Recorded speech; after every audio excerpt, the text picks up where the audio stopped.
The stream will last for around 2 hours. And hello YouTube. Yep, geometry problems, no facecam today. And I will also hide the chat, most likely, just so we could focus on actual problems. We will start around 5 minutes past full hour. Yes, I will hide the chat. I will hide it. Just for now it is here.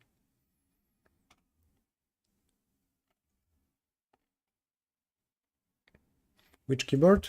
Some Logitech Ultra X Premium, which is a cool name, but it's a very old keyboard.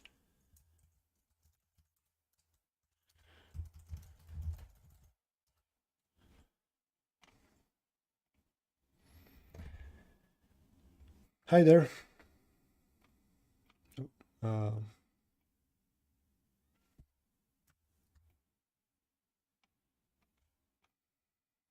Everybody love geometry? I don't know about that. My username everywhere is just Richter, same as channel name.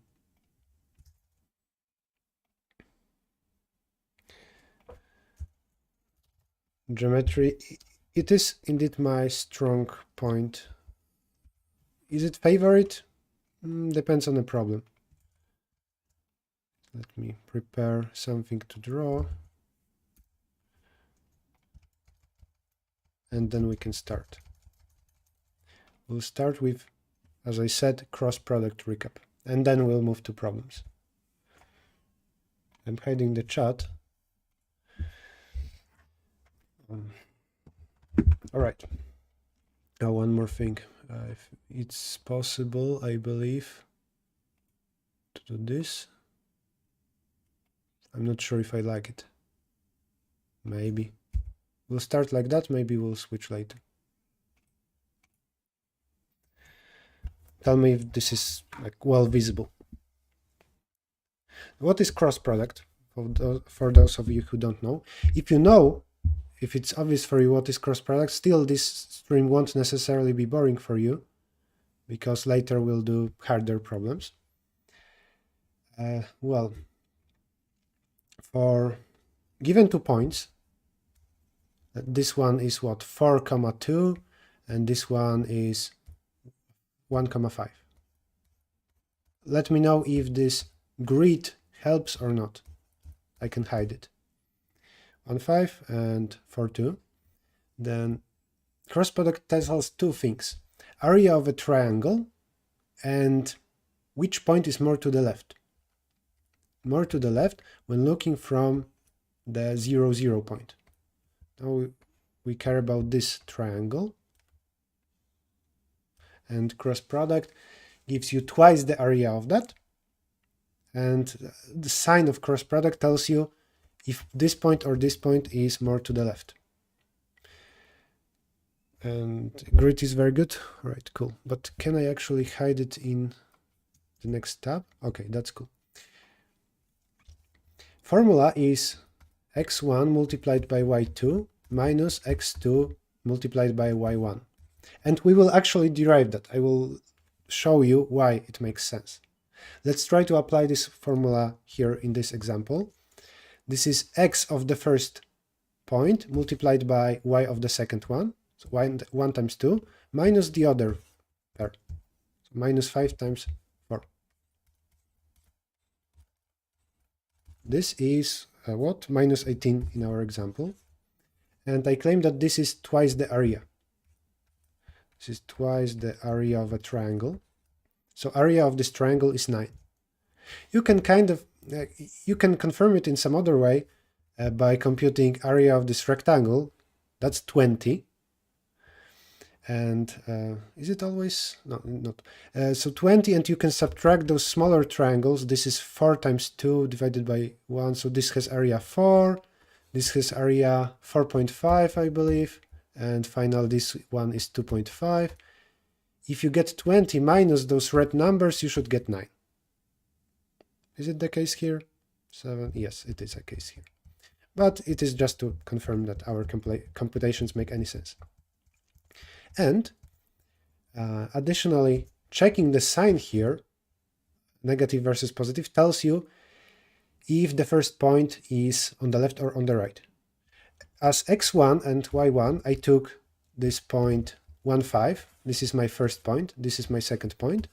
And if I took them in this order, I got negative area. So apparently, whenever I get, with respect to 0, 0, this is P1, and this is P2, then this cross product will be negative. This is negative if and only if P1 is on the left from P2. Okay, why it makes sense? Let's look at it like this.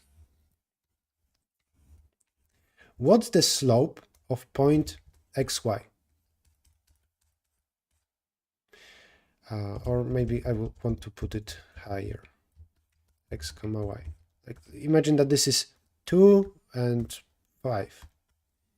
Then slope of this line, so also related to this angle, is y divided by x.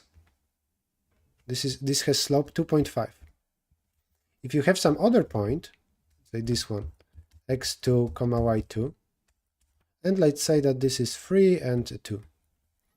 And this slope is 2 divided by 3, 0.66.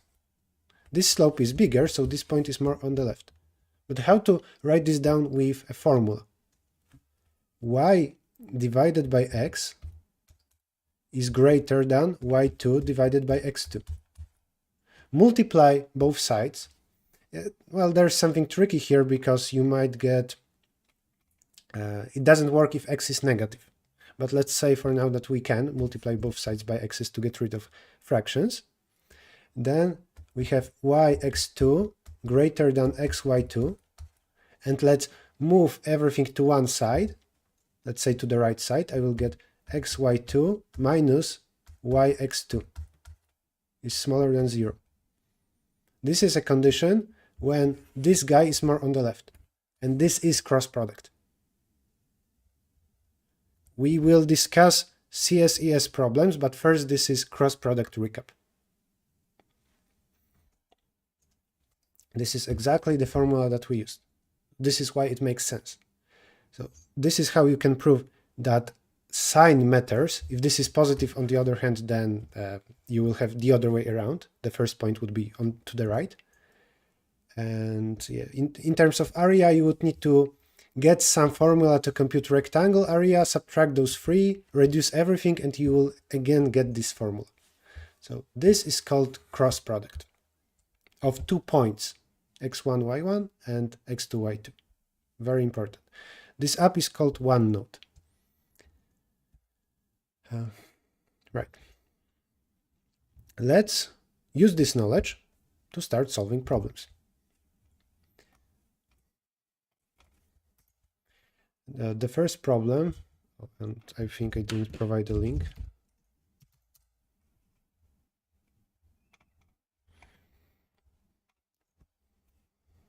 One moment.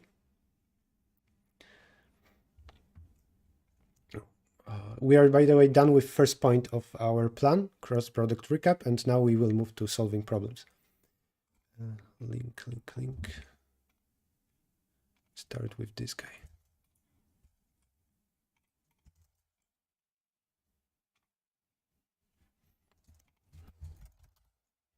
Here we go. The first problem is point location test. There is a line that goes through points P1, P2. There is also a point P3. Your task is to determine whether P3 is located on the left or right side of the line, or if it touches the line when we are looking from P1 to P2.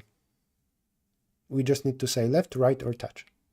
Whether 3 points are collinear, or something is to the left or to the right. We will use cross product, which shouldn't surprise you. And also, please, mainly questions about the stream. I don't really want to focus on, other questions now. And to make it easier later, to get back to some part, I will just write the current problem. This is P1, point location test. I need to move it somewhere.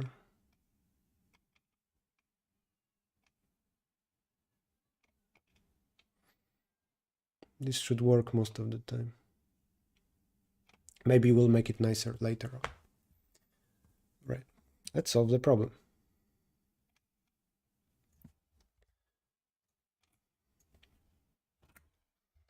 They told us that we are given 3 points,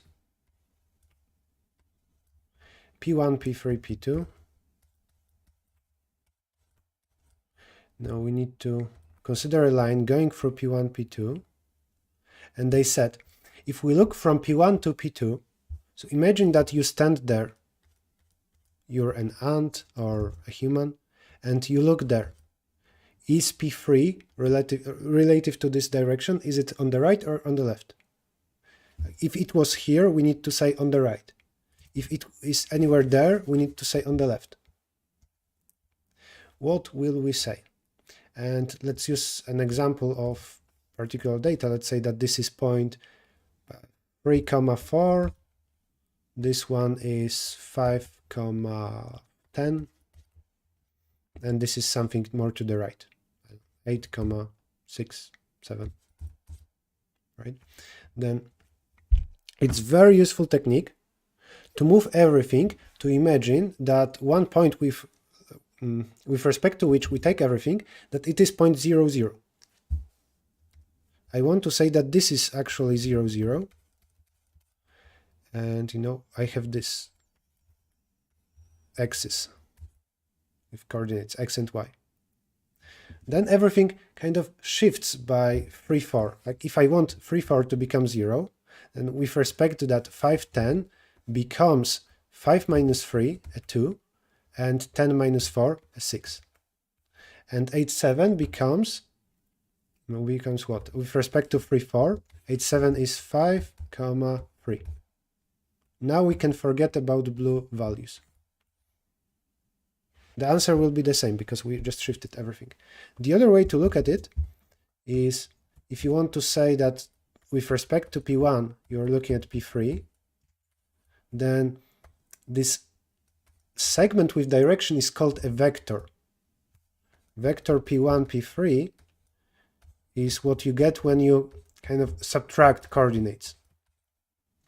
And in the long run, if you want to solve hard problems, then for sure you want to use vectors, you want to understand vectors. But this is not a must. It's just a useful way to think about it.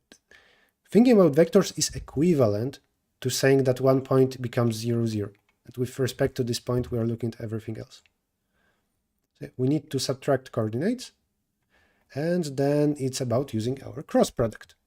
We already know that if we take cross product of P2 and P3 in this order, using a formula x1 minus y2 minus x2 times y1, and then we'll get sine, we'll get area of this triangle doubled, and we'll get sine, negative, positive, or 0. 0 is a case if the ratios is the same, slope is the same. Like remember how here we compared y divided by x with y2 divided by x2. Well, we have equality, if and only if. Here at the end we have equality with 0. Also, I said one moment that we assume that x's are negative. Actually, all the math also works out in that case, but it's more tricky. Let's just assume that it always works, no matter if points are positive or not. I just wanted to show you some intuition, and it was easiest to work with positive coordinates. Okay, but we know a solution. This is it. Shift everything with respect to P1, and then check the cross product. Let's do some coding. This text would be too low now. Why is this not a line? No, it is. As I said, no pre-written code.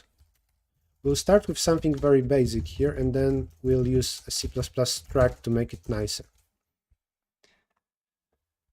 Vector algebra and coordinate geometry is a must for doing geometry problems in CP. Yes. Yes, like coordinates and vectors are very, very important.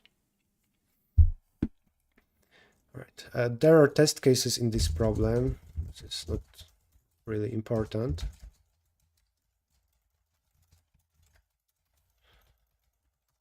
For every test case. Now, this is important. When you start with geometry problems, you will just create a lot of variables and read them one by one, which becomes very ugly. What if you are given 5 points and you need to, let's say, check if it's convex polygon? You don't want to create 10 variables. For now, we'll do, and then I will move to nicer implementation. 6? Yeah, there are 6.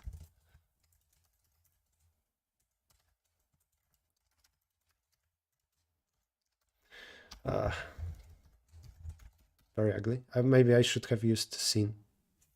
Yeah, sorry. This will be more readable for you, so let's keep using it.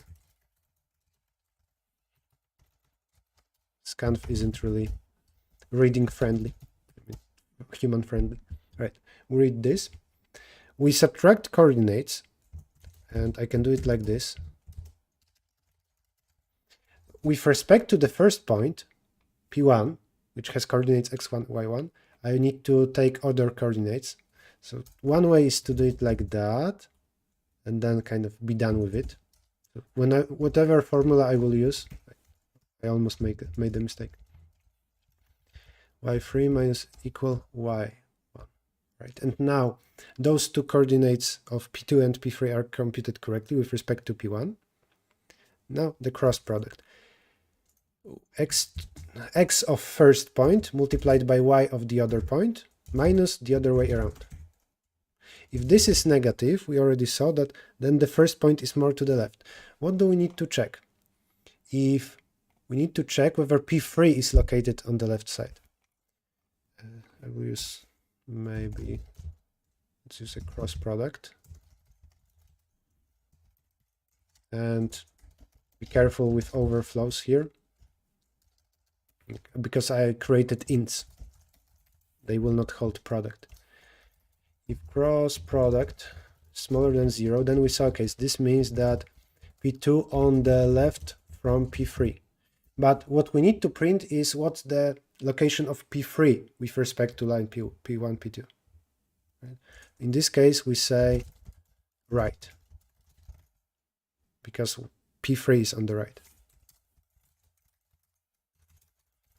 Symmetrically, the other case. And finally, cross product is 0. What do we need to print? Touch. One more thing. In C++, ENDL always flashes the output and it is quite slow. I don't know if it would be an issue in this problem, but it's better in general to use this. This is new line without a flash. Right, let's test. Fingers crossed. Cross run on this file. Left, right, touch. Cool. Works here. This is geometry cross.cpp.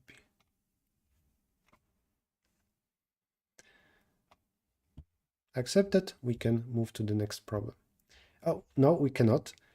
I told you that this is a messy implementation. Before we move to other 6 problems, let's try to make this code better. It becomes a mess when we deal with more than 3 points. Already here it was ugly and it would be very easy for me to make a mistake. Let's use a class, or actually struct. You don't need ever anything public. We can call it, some people call it point. I prefer just writing p. So let's go with my method, but you can call it point if you want to type more. It has just 2 attributes, x and y, and I will create a function so it would be able to read. And how will the code change? I want to say that there are 3 points. Each of them needs to read from the input.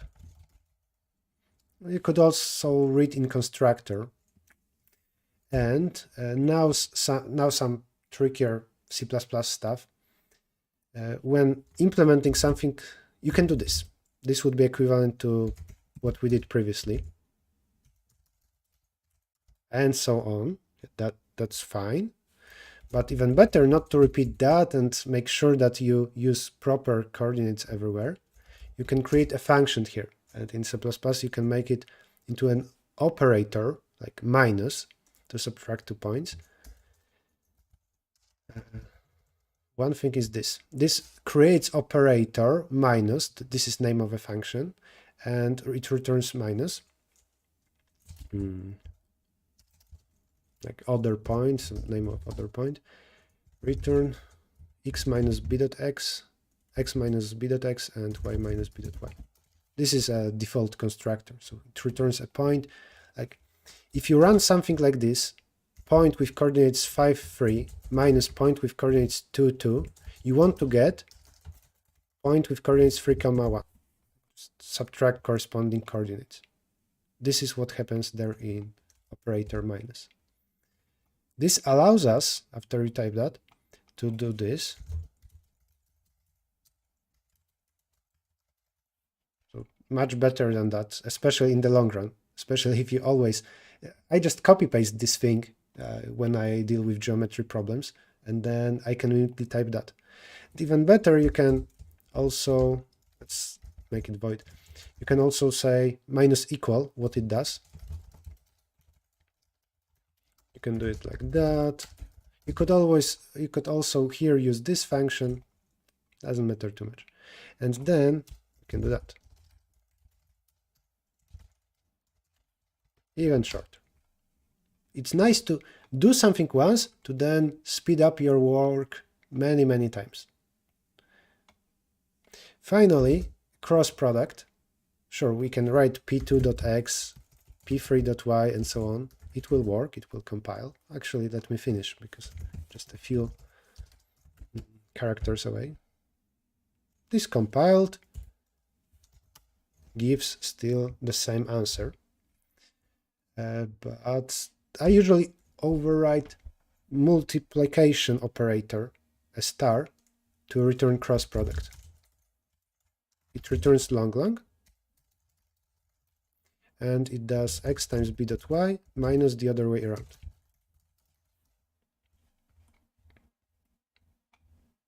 All of that is simplified to this very short line. And usually when you deal with a geometry problem, you will just implement that. You will not care exactly like how to subtract, how to compute a cross product. Compile again, it works. One last thing, but this is just in C++. If you are a Python user, don't worry about it. All of that is slightly faster if you use a reference, and for safety use const as well. You don't want to copy the value. And some detail, but this is just nice implementation. Put const here as well to tell compiler that you don't want to modify your own value. And now, after that, this is how I implement it. Without all those const references, as you saw, everything compiled. It gave correct answer on the sample test. Just this is a bit better way to code, and it's a bit faster with references. I will submit again, just to make sure that everything is fine. Then we move on to the second problem. Oh, wrong answer. I see why.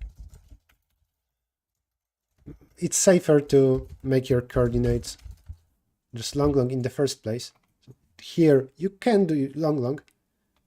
I usually just prefer to suffer and use proper types, and whenever needed, use long. But in my defense, normally I don't type this. I copy paste it.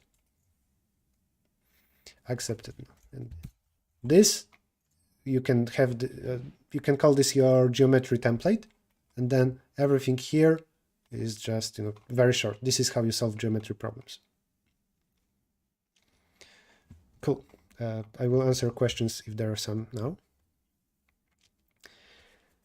I don't think it's faster. Point is just 2 ints. Faster to pass by value than a reference pointer. Oh, that's interesting. I would say that in practice, I saw speedups coming from passing by reference. But I see what you're saying. Maybe indeed, if it's just two ints, then it's the same thing. But I'm surprised. But when we pass two ints and we copy them, don't we create two new pointers? Maybe that takes time.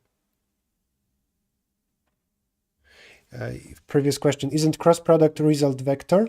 In some languages it is called vector product. All right. Now, to answer that, in physics, cross product is really a 3D geometry thing. It's this. Cross product points up or down. But this up versus down is actually sign, and then we care about the length of that. In physics, it is useful to do this, and there are like 3 fingers rule. There is this rule to say what is the sign, but we don't use it in computational geometry. And can you explain once again the const after parentheses? I don't really want to spend time on that because this is C++. It's unrelated to geometry. But const says that I'm constant. If you type this, you will get compilation error. So when I write p1 minus p2, this actually on function p1 it runs function, sorry, on struct p1 it runs minus.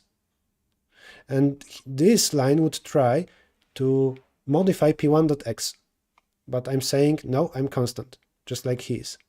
So constant, this const refers to b, this const refers to me. Okay? Because this is function that I p1 run and I get p2 as argument. I will not spend more time on this though. You can read more about it online, I'm sure. Right hand rule, maybe. I don't know how it's called in your country. Fine, we move on. Is it still compiling? It does. Yes, no facecam today. Would it too messy to compute the line equation? I mean, you can, but then you don't want to deal with real values. That's an important thing.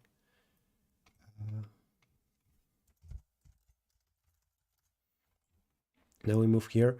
When you deal with non-small values, once you start using real values, you will get precision errors and you cannot that easily compare stuff.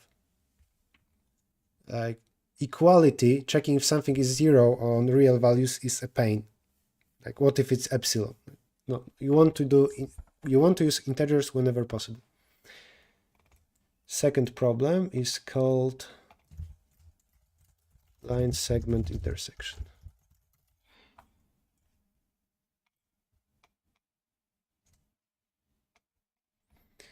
What do we need to do? And that's a new link. Cannot we view in something less than 1080p? Yes, you can go to YouTube. I'm streaming there at the same time and you can adjust the resolution over there. Link is now in Twitch chat. There are 2 line segments. The first goes through points x, y, points 1 and 2. The second goes through points 3 and 4. Determine if the line segments intersect. That is, they have at least one common point. When you don't know how to approach this, you will have so many ifs in this problem and so many issues with like parallel segments and so on. Let's do a drawing.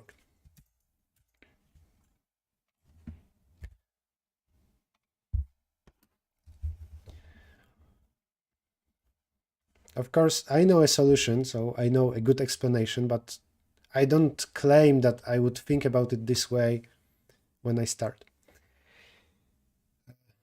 2 segments, even if they don't intersect, most of the time, when you draw extension of them into a line, the 2 lines intersect, unless segments were parallel. If 2 segments aren't parallel, then the 2 lines intersect somewhere. In this case, the intersection point is here. Now, the main idea is to say that, okay, this intersection exists. I just need to check if it's within the segments.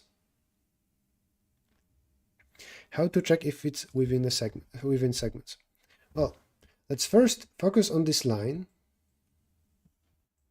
and check if I need to name segments. Let's call them segment 1 or just segment A and segment B. And this is some intersection point P. I need to check two things. If A contains point B, sorry, if P is inside A, and if P is inside B. Let's focus on the second condition first. We need to check if the drawing is like that, so B is on the right. Maybe B is here on the left, but if those two cases aren't true, then apparently B will contain P. In other words, with respect to this extended A, I need to check if B is completely on the right or completely on the left. If either of those happens, like here, then no matter where exactly segment A is, like even if A is here, if B is completely on the right or left, then we need to say there is no intersection of those segments. Remember, segment is just between 2 points. A line is infinite. One final time. To check this, we check if B is completely on the right from this line. How to do it? We say that this is reference point 0 or anything like that. With respect to, call it P0, we check this pair of points. We check if this is more on the left than that. And we check if this is more on the left than this. If both those statements are true, then this is completely on the right. So I will compute cross product with respect to that of those 2 points. And this way I will assign a sign, plus or minus, meaning right or left.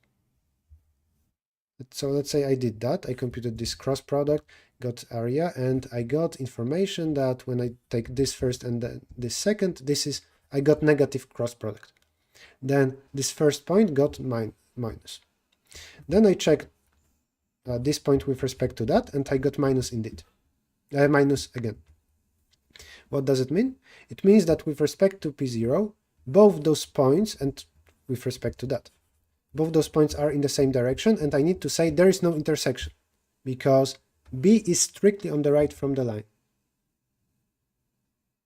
Before we move on, I will implement this small part. No.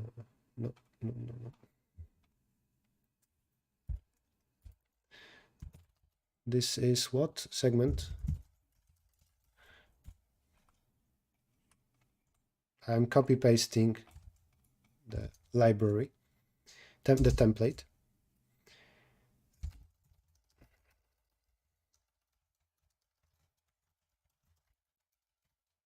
What if both segments are parallel? We will get to that, but Ayush, good point.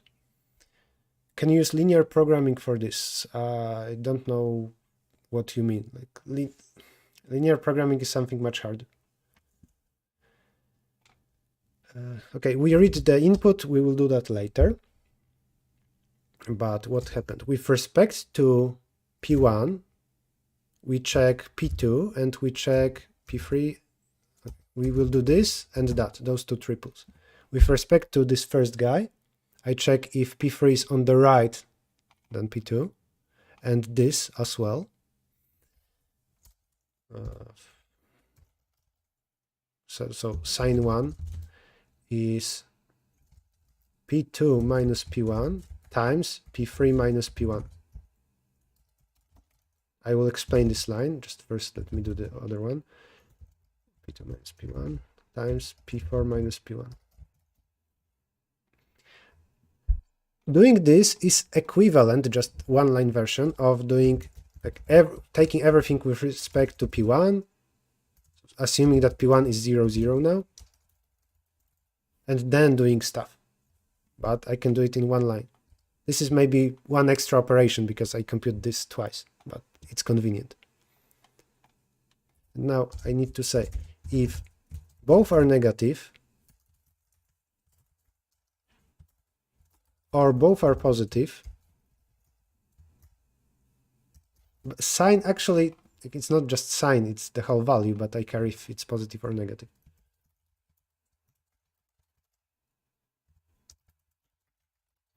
Then we say this means that segment B is on left or right from line A, line meaning extension of segment A, and I need to say what? No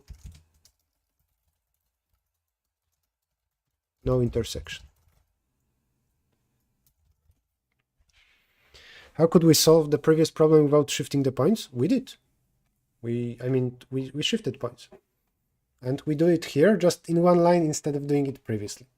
It's alternative implementation. Right. But there is a case. We will continue only if it's something like that. If B is, for example, that, and one guy got positive sign, the other negative sign. Right. In this case, we continue. But still, intersection might not belong to segment A. We checked this. This is fine. Okay, done. Now we need to check if P belongs to A. And we need to implement the same just for the other segments. So with respect to this guy P0,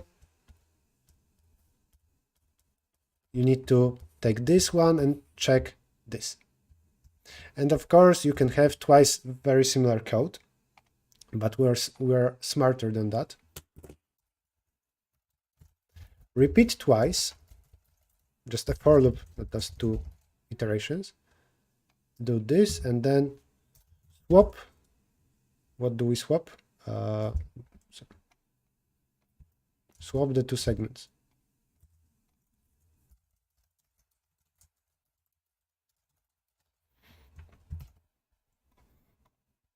In the second iteration, segments A and B are swapped, so we will check the other condition. We once checked if P belongs to segment, the red intersection P belongs to segment B, then we check if it belongs to segment A. And otherwise, finally, we say yes. We didn't yet consider parallel case. Parallel is to do. We don't know what will happen then. What if one endpoint of B lies on A? Good question. We can analyze what happens then. Fortunately, this approach of saying that there is red intersection P and we just check if it's inside both segments, it's quite convenient for us.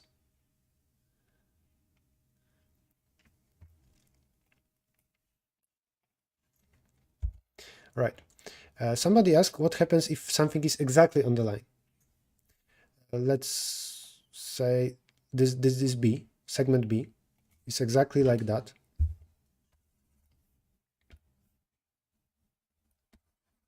Right? We got some.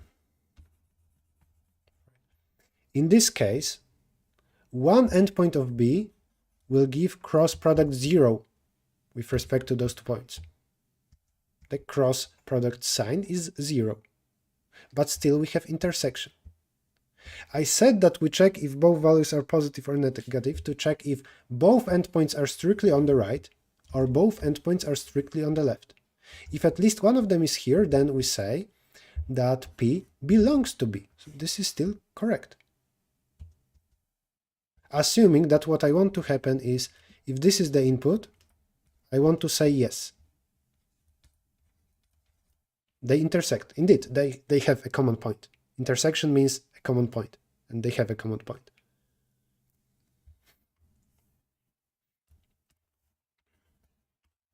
So in this case, we say yes. Then everything is fine. But it's good to be careful with those cases. Like only slightly touching the line, something like that. Any kind of collinearity is often very annoying to deal with. Would it be more efficient to check if the parts of the multiplication have just different signs and not actually doing the multiplication? No, you need to compare two values. There is no way to speed this up more. I'm answering Ioannis' question. Like, oh, sorry, you are completely right. Okay, I was wrong here. Yes, you can not do multiplication, and you just you can take. Oh, wait, now I'm confused. This sign does cross product. Okay, so this product, it runs this thing. To check if this is smaller than 0, you're basically comparing those two values. You need to do that. There is no simpler way here. Why don't you use functions instead of loops here? Isn't this confusing for some people? I guess you're right. Yeah, I could use a function instead of that. What if we ask to find exact point of intersection? Then we would compute it with some ugly formulas. What about just checking if distance to segment endpoints is smaller than segment length? I mean, this seems like some heuristic. I don't know why this would be true. Why do we need to check cross product for both lines? I explained that we check if P belongs to A and if it belongs to B. Right? I said there exists intersection point of the two lines, extensions of A and B. And we check if it belongs to both B and A. If you don't want to talk about this point P, then these are cases that you want to avoid. If A and B are like this, then B is on the right from A. If B is like that and A is like this, then A is on the right from B. And I'm saying on the right, this depends on direction of B.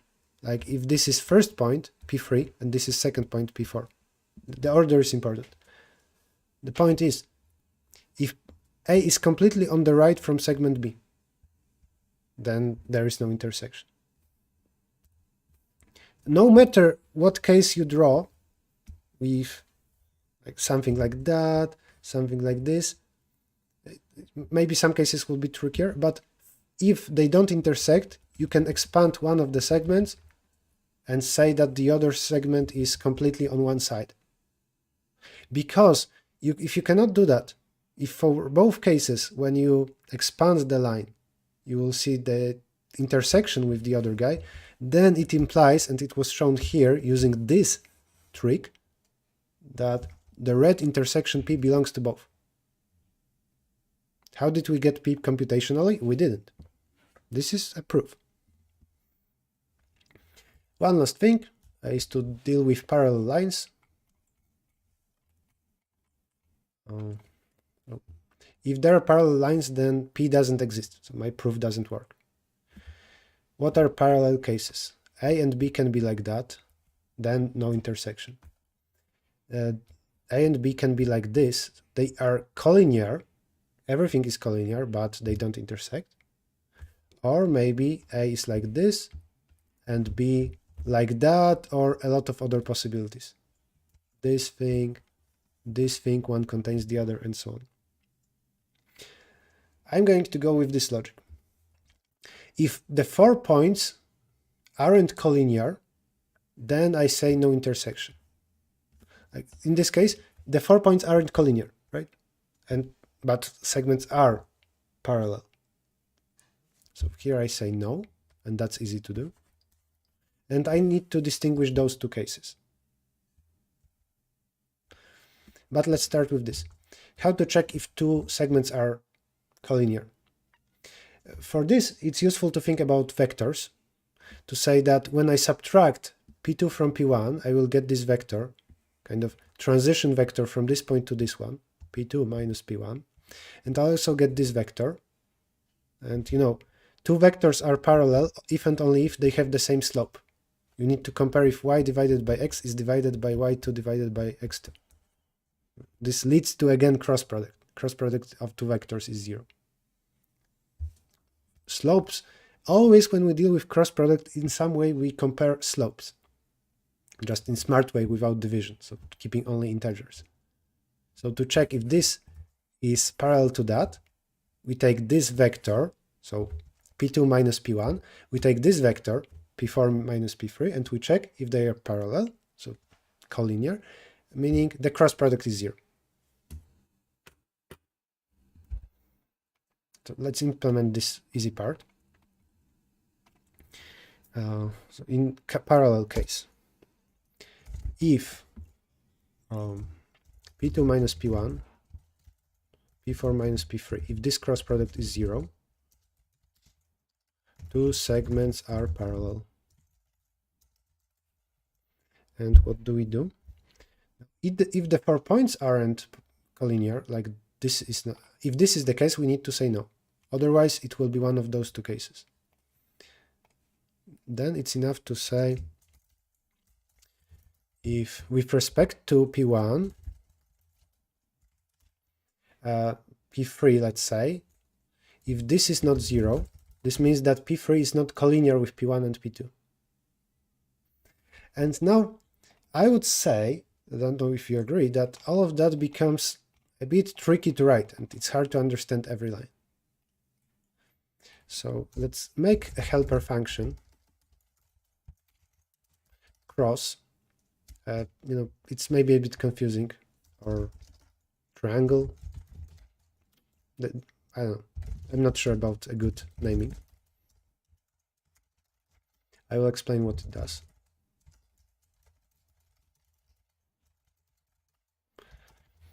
If we do this, then our life will become much easier. I say, with respect to me, compare B and C. This refers to myself. When I now run, this line will be equivalent to that. P1 dot triangle, or cross product, however you want to call it, compare P2, P3. Those two lines will mean the same thing. This just boils down to saying, with respect to P1, compare angle of P2 and P3. And this is what happens there.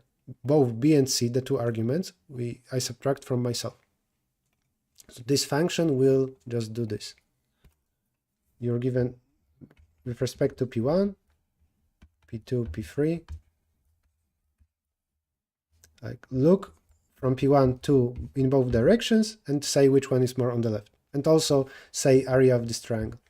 For that, from the very beginning, we said we need to assume that this is 0, 0. So we subtract this from P1, this from P1, and then we take cross product of two vectors, basically. Great. And that's it. So if with respect to P1, P2, P3 aren't left and right, they are not collinear, it's not 0, but P2 is on the left from P3 or the other way around, then apparently we have this case on the left, when two segments are parallel, but the points are not collinear. So we say no. And this is to do. I see a one-liner by whom? By Catalyzer. Yes, you can solve problems with like 30, 40 terms, but we don't want to do that. Okay, and this final to do, we need to deal with that. And there is a nice trick for that, but again, it may be hard to come up with, and you can make a lot of ifs.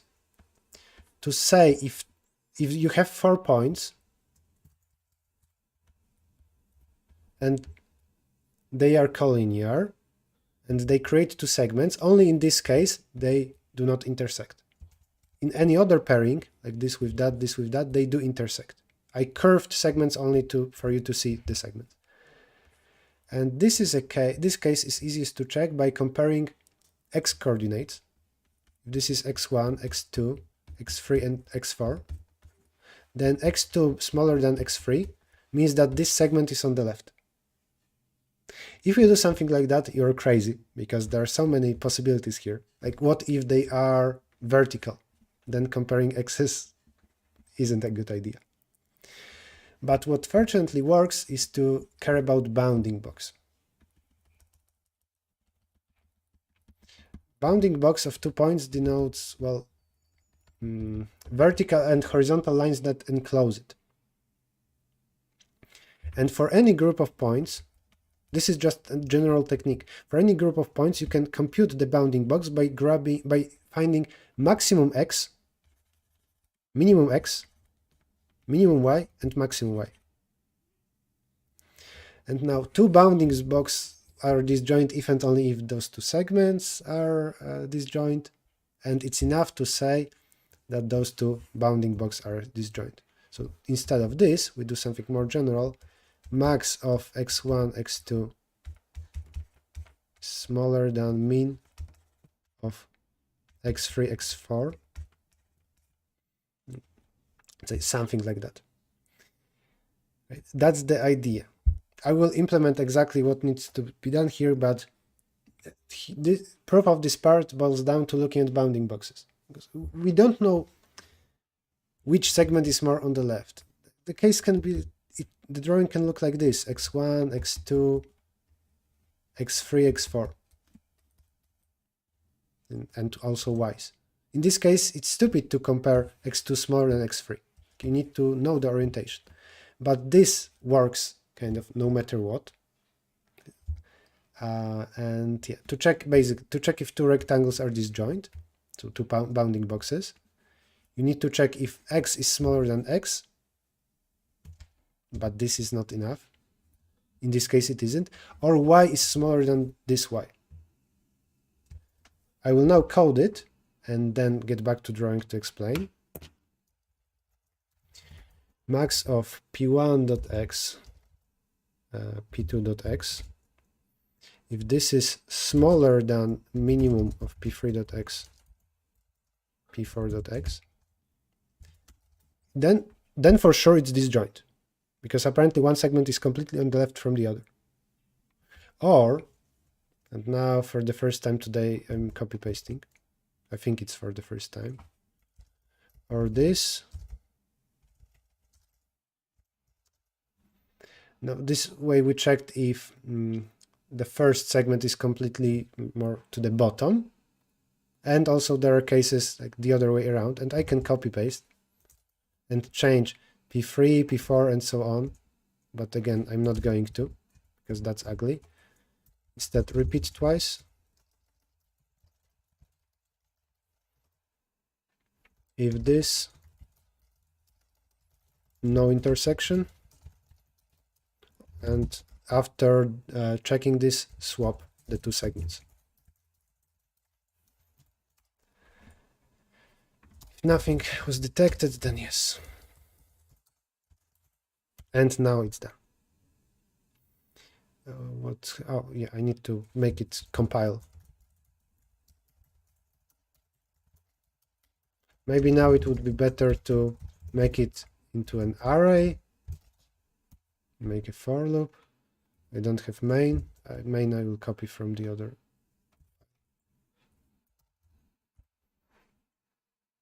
All right, done. I will refer. I see some ideas about distances in the chat. I will answer that. Just let me finish here. General technique that we used is just grabbing bounding boxes. They are defined by min x and max x, min y, max y. And now, general solution to say if two rectangles intersect or not, which can be another problem. It is a useful mini technique. Two rectangles are disjoint if and only if the max y of one rectangle is on the left from min y of the other.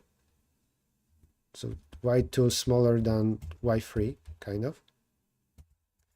Or, like this is not true if this is the case, but in this, sorry, I needed to say x's. A moment ago I said x, I wanted to say this, and in this case, y2 smaller than y3. This checks kind of if there is a horizontal line between them, and if there is a vertical line between them. If not, then apparently they intersect.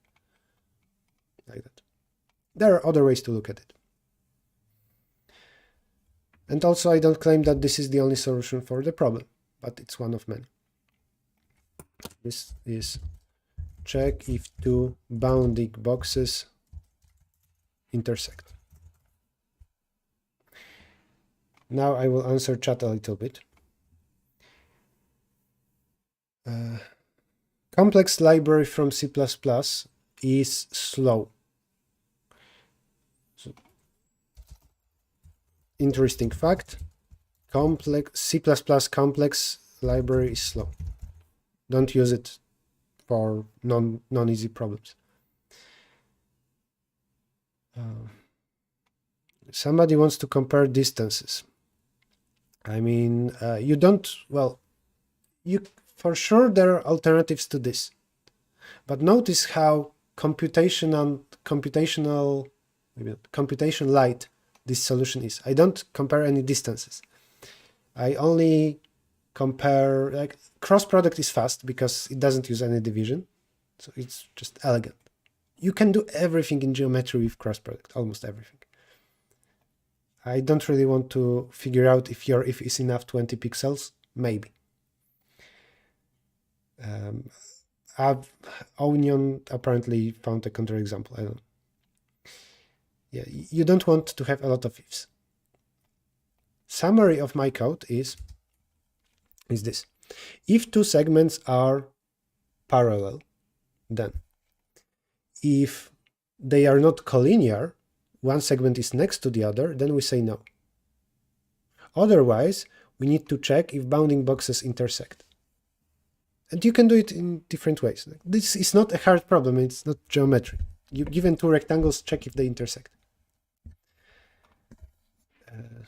So this is end of if for parallel case. Now, if the two segments are not parallel, then you need to check if B is completely on the right from A, or on the left, and then on the other way around. If, what I said, if A is on the left or right from B, and if B is on the right or left from A. Now it's done.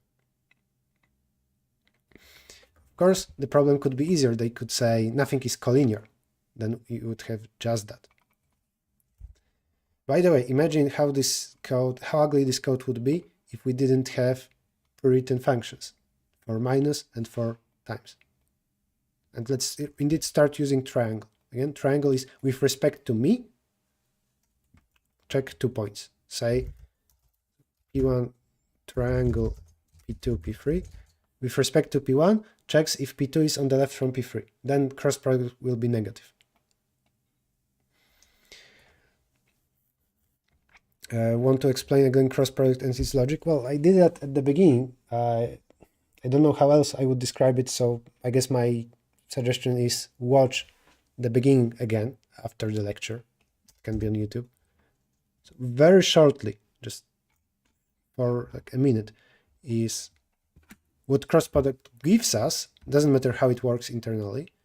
With respect to one point, when you have two other points, P2 and P3, assuming that you are a human standing in this point, and you look at direction of P2, you will be given information if P3 is somewhere on the right, so in this half plane, or maybe on the left, so in this half plane, or maybe cross product is 0. This means collinearity, the slope being the same. This is case of cross product 0. If P2 is on the left from P3, then cross product is negative, it's here, and positive is here. This is vector. In math, you would likely write vector from P1 to P2, cross product with P1 to P3. Compare those two directions, those two slopes. This is cross operator. That's just a very short recap. I don't want to, again, go through the beginning of the lecture. Can you check my solution above? Solving equations for a root. You want to have some quadratic function? That's very ugly.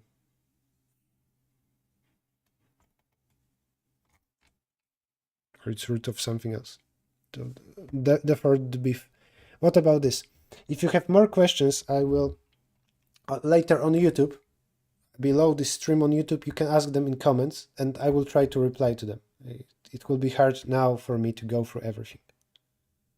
I'm sure that there are other methods, but there is a reason why this one is well known. This is good. Like, this checks all the cases. If you come up with everything else, I would say it's very likely that you miss some case or that you need real values, and then you deal with precision errors. It's harder than to check if something is positive or negative when it's close to zero. Cross product is indeed needed in convex hull. And dot product sucks. You don't need dot product. Cross product is superior.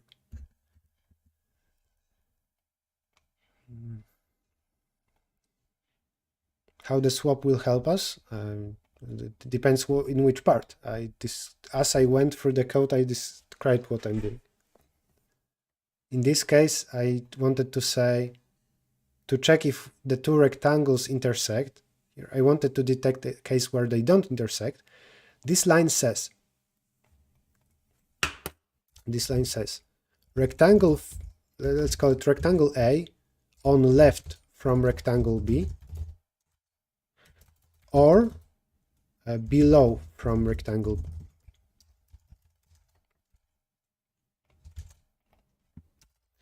This checks exactly those two cases. A is on the left, so x's are smaller than x's for B, or same with y's.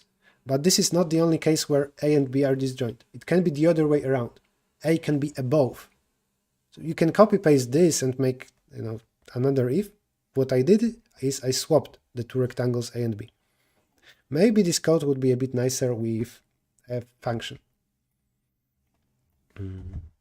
Anyway, yeah, we just check for intersection of two rectangles, being bounding boxes on the two segments.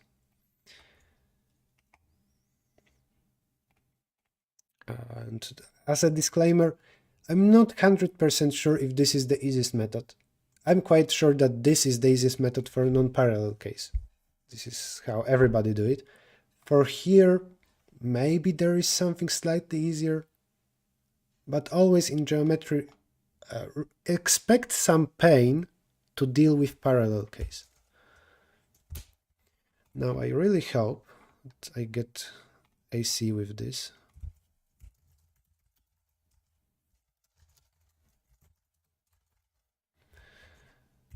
Passed sample test.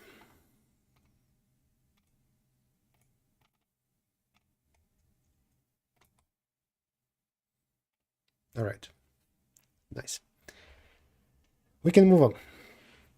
1 hour passed, and we need to also today go through some harder problems.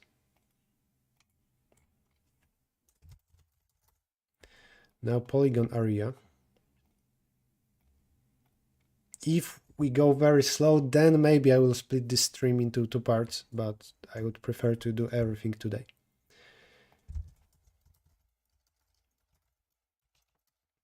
Giving you the link.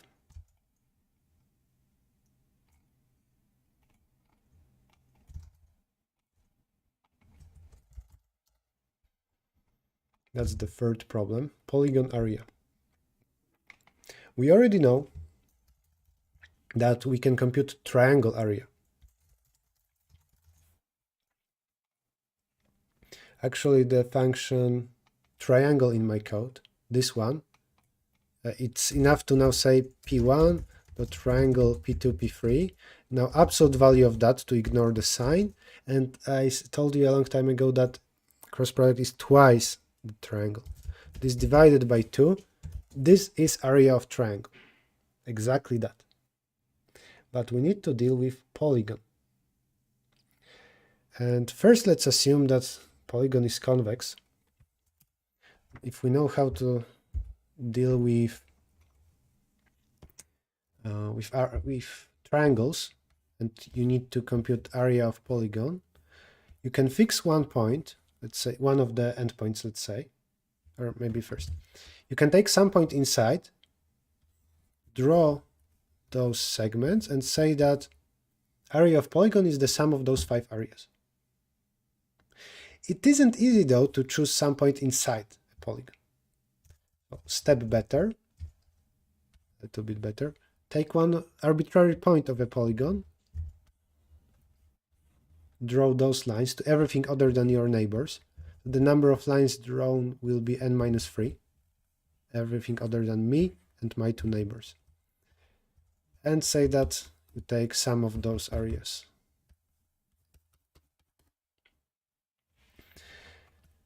What if polygon is not convex?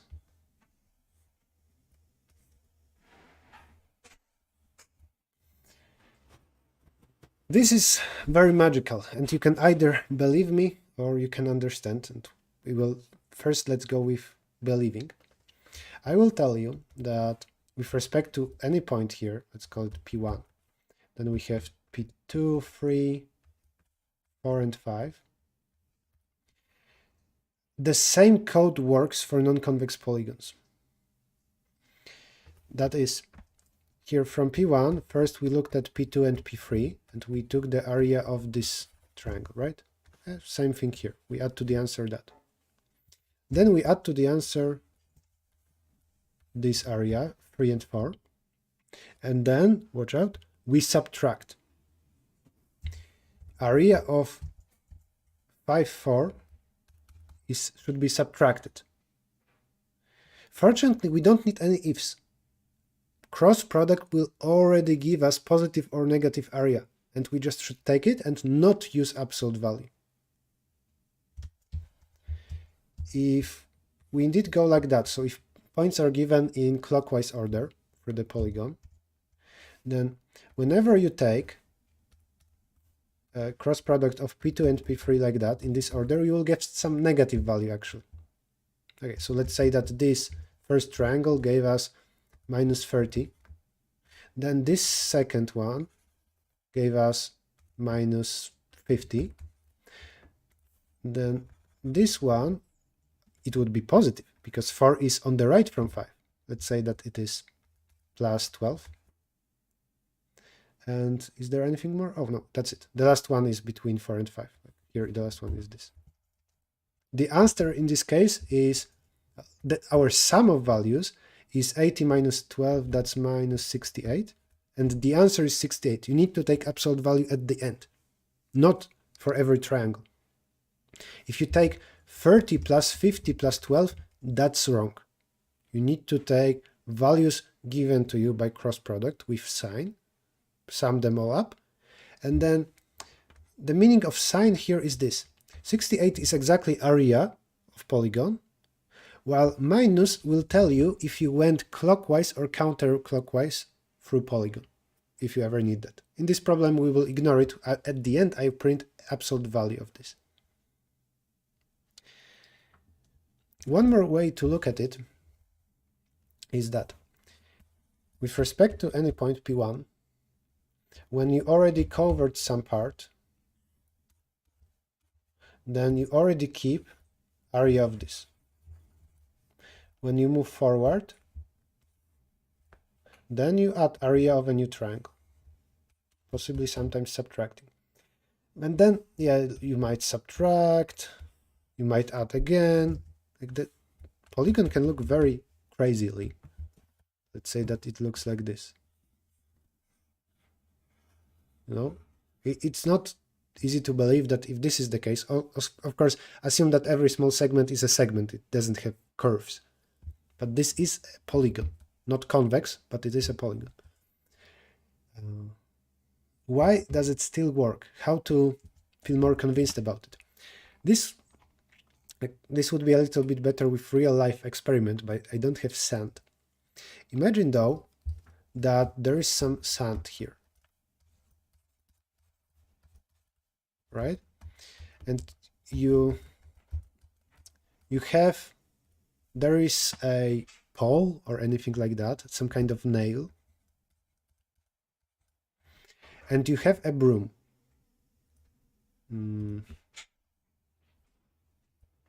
Or not, maybe not a broom. This is a line. I mean, a rope. Yeah, I mean a rope.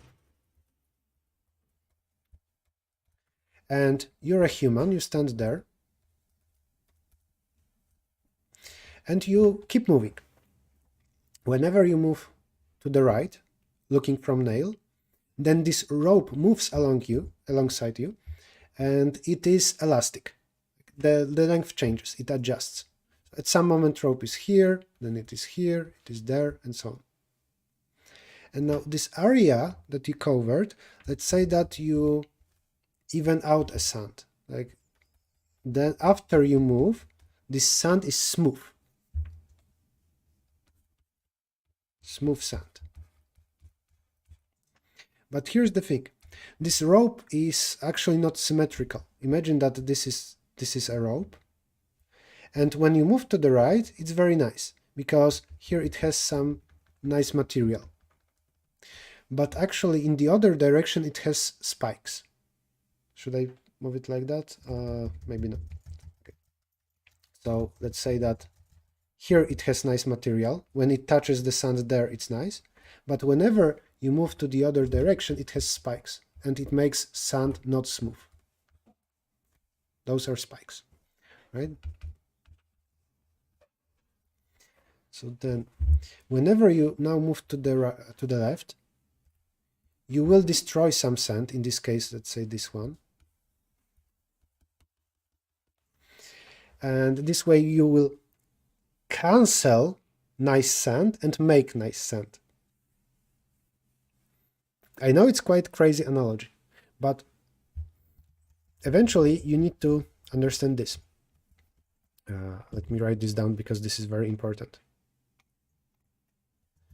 Area is defined basically as the kind of amount of points inside a triangle. Right? Whenever somebody asks you to compute area of polygon, it is in some way equivalent to asking how many points are inside. There are infinite number of them, but it is some amount, some kind of measure. In other words, we could look at every point and check if it is inside a polygon. How to do it? Well, if we look at single point and this nail, the point with respect to which we move, and we have rope,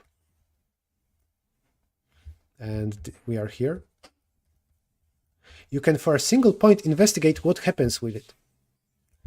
Whenever we move to the right and we touch it with nice part of the rope, then this point becomes evened out. It becomes nice, smooth sand. Right? When, let's say, the next point of polygon is here, then everything here becomes smooth. Then when we move, let's say, there, everything here will become bad. And you just need to look at point and investigate what happened with it as you moved along. Whenever you, this is our point we are investigating, whenever you move to the right, this becomes good. Whenever you move to the left, this becomes bad. When you move to the right, this becomes good. When you move somewhere here, nothing happens. This doesn't do anything with this point. Why? Because right now our rope is here. It does not touch this.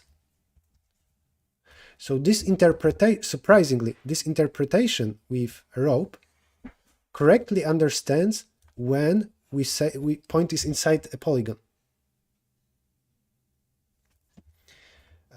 Like when only I went like that, I said this became good. Like this became bad, because at this point my rope was like that, it moved to the left, so it touched my point with spikes. Later, like that, became good. Eventually, when we move here to the left, we touched the point with spikes, so eventually this became bad again. 4 times the rope touched point, 2 times it was with spikes, 2 times it was with nice material.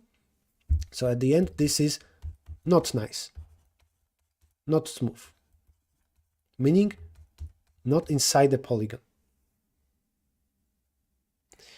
This interpretation will be useful later too for checking if there is a problem, check if point is inside the polygon. Nail is point with respect to which we compute everything. Like when I told you about this, P1 would be a nail. Here, P1 would be a nail. But surprisingly, it doesn't have to be part of a polygon. Also, we started with saying that we take with respect to point inside the polygon. It can be outside as well.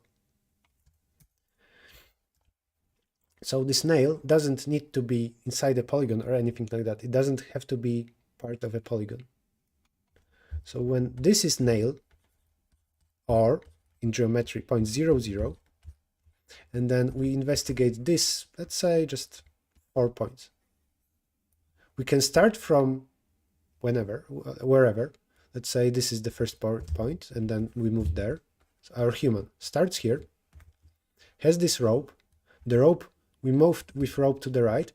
This area becomes nice. Now for all points here inside, I would say that it is smooth, a smooth point. Then we move there, so we also cover this part. What happens next? From here we move there. Rope follows this pattern, but it moves to the left, so it touches this area with spikes. Every point becomes bad. And then we go again clockwise with respect to the nail, so we add this area.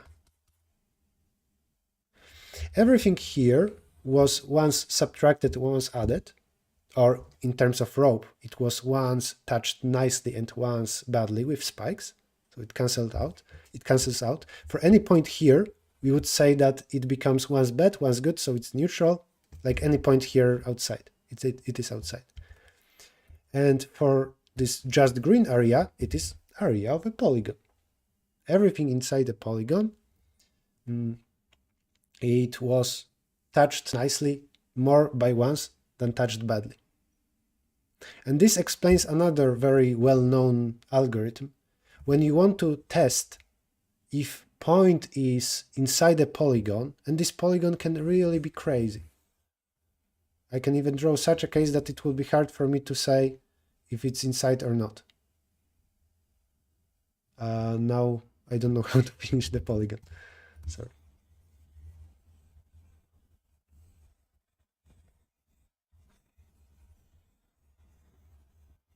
Okay, like when I draw a point here, is it inside or not? This one. I can always draw any kind of ray and investigate the number of intersections, whether it's even or odd. Like, maybe this is more correlated with the fact that, well, if this is a nail here, if it's outside, then it's a bit easier to understand what happens, because we touched this point with a rope in 2 points. I will scroll this a little bit down and we'll remove that. Sorry about some chaos here. This is not an easy concept. Right. How many times we touched this point with a rope when we started from there and we followed this white path? In 2 places. This one when we were here and there. When we crossed this point, the rope was like that, so it crossed this point. In other words, and this is the well-known algorithm, we draw a ray, infinite ray, starting from point we are investigating, with direction opposite to the nail, the point with respect to it, we compute area of polygon. And now, if it's even number of intersections, it means it was, let's say, k times to the left, k times to the right. It must be like that. Otherwise, once more we moved in one direction, it means it is inside.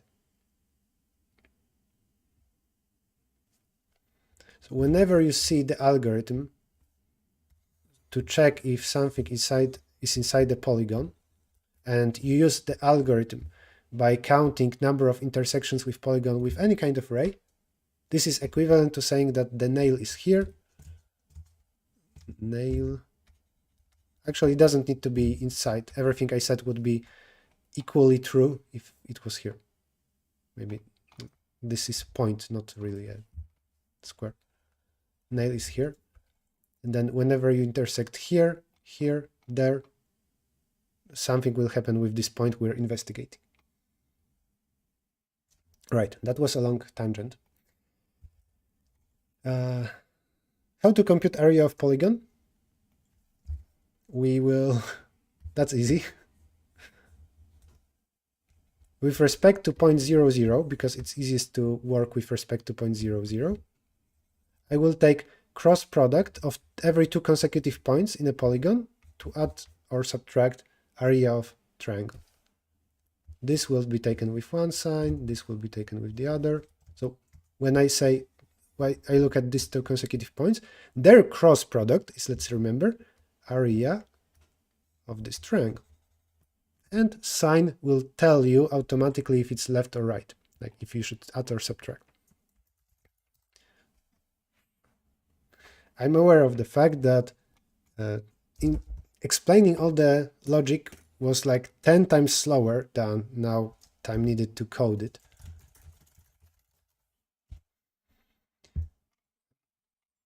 So copy paste the template. Oh, this time we don't have test cases.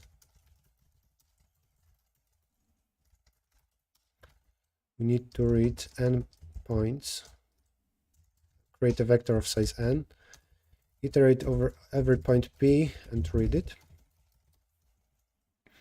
What do we do now? Area every two consecutive points. So we take polygon of I multiplied by polygon of I plus 1. And this is automatically with plus or minus. I plus 1 can overflow. I mean, not overflow, can be n. This is n, then 0, otherwise this. There are different ways to implement this term, whatever. Let's for now print the area. Okay, chat, now tell me, what else should I do with area at the end? What you should already know is that I cannot take absolute value here. I don't take area of every triangle. I need to take it with plus or minus, however cross product tells me. This is 16. Chat, guess what value will I get here from printing area? It should be 16.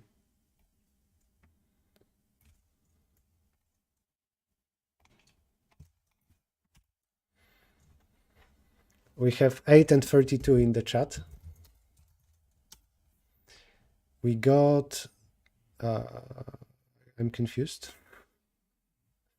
What's going on?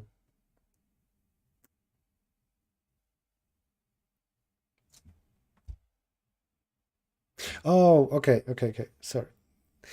They tell us to print twice the area. So let's imagine it like that. If they really asked us about area, the code would be like that, right? This is a valid problem if it says compute area of polygon. Area of this polygon is 8, 8.0, let's say. Then I, not rightly, I got 16. And now to really print the area, I should divide by 2. And now my program prints the area. It's 8. There were two possibilities for what my program will print, and for that, let me create this, take this input and now reverse it. So it will be 1 4 3 5 4 2 and 1 1. Providing points in different order will actually give me the other solution. The value I computed was 16, and divided by 2 it's minus 8. So I need, if I want to print area, it's this. You can take absolute value after dividing by 2, or like absolute value of area divided then by 2 is fine as well. But they say print twice the area because this ensures that the result is integer. Author of the problem knows that we use cross product and we can use just integers for this problem. So we can do this, twice the area. This helps us avoid to deal with real values. All right, submit. I told you, code is much faster, shorter than my explanations. Why not just divide by 2y 2.0?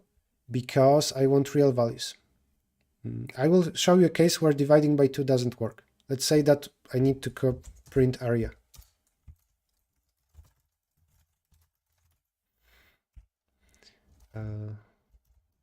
So this is wrong. It will work here. 8 is correct area of polygon in the input. But let me modify this to a simple test of 1, 1, 2, 1, 1, 2. This is a triangle with two sides of lengths equal to 1. And now my program printed 0. Why? Because we have something like this. I created this test 1 by 1. This is square root of 2 if you need it. But area of this is half. When my program computed twice the area, it got 1. 1 is indeed cross product of this vector and this vector. Then divided by 2. Using integers, division in C++ rounds towards 0, so down. And yeah, I got 0. Instead, I should say this. And now it will be a correct area, 0.5. Area doesn't need to be integer, even if coordinates of points are integers. It can be integer 0.5.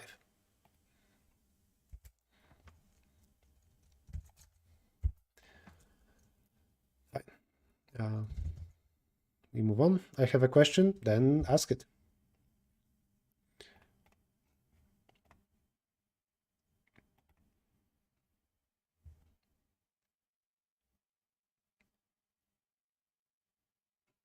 For point in Polygon, found a cool algorithm on YouTube based on the winding number.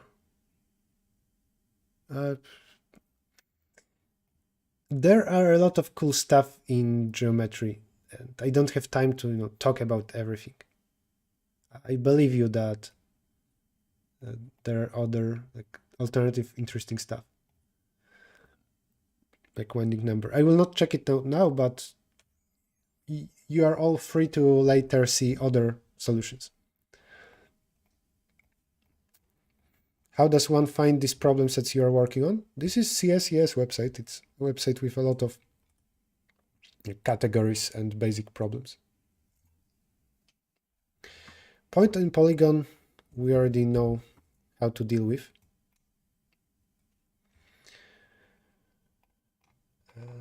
This is P4 point.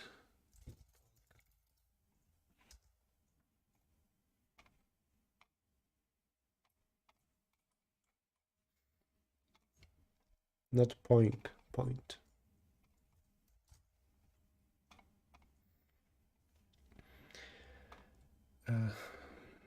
You are given a polygon of n vertices and a list of endpoints. Your task is to determine for each point if it is inside, outside, or on the boundary of polygon. And constraints are low enough that we can process every point in linear time. We will try to get O of n times m. Each of points we separately check, and we will do it complexity like linear O of n per point. It is possible to solve this problem faster, but it's beyond this stream. Okay. What is the plan? We have some polygon, not necessarily convex. How to check if point P is inside or not? We need to draw some ray and compute intersections. It's tricky to deal with cases where P is where some segment is exactly on this line. I need to choose such a ray, this ray. It shouldn't be collinear with any segment. The best way for that is to choose something directly above point P in infinity. Oh, but this would be collinear with every vertical segment here as well. Then shift it by 1 to the right. If point P is 3, 7, then here I take 4, infinity. And this ray, for this ray, I just take a segment from P to this point very far away, and I say that this is a ray. This infinity should be big enough that it is outside of the polygon. Then problem boils down to checking intersections of segments of a polygon with my segment from P to this thing outside. And we already have a code for that. Coordinates are up to billion, all right.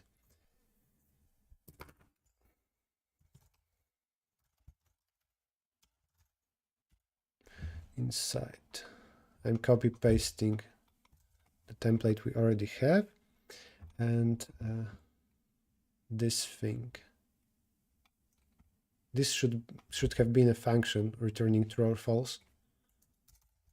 I copy pasted code for intersection of two segments.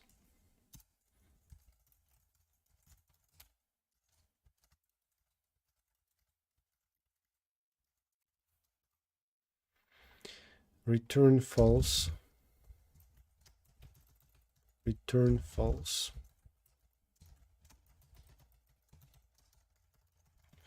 A true, false, and true. Let me know if you're seeing that I'm making some obviously stupid typo, you know, anything like that. Right. Now point in polygon.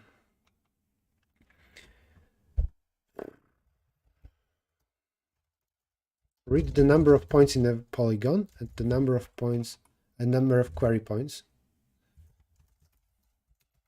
I need to update the link.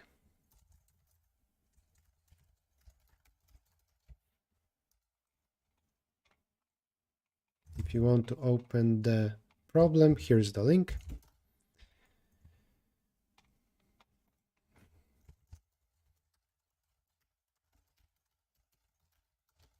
Okay, we're done reading the polygon. You may assume that the polygon is simple, that is, it does not intersect itself. Yeah, we don't want such shapes, because then this is not a valid polygon, because then it's a bit harder to say what is inside and what is not. So if I draw this, then are we able to say what is inside? Still, the only valid definitions is this one with even number of intersections of array.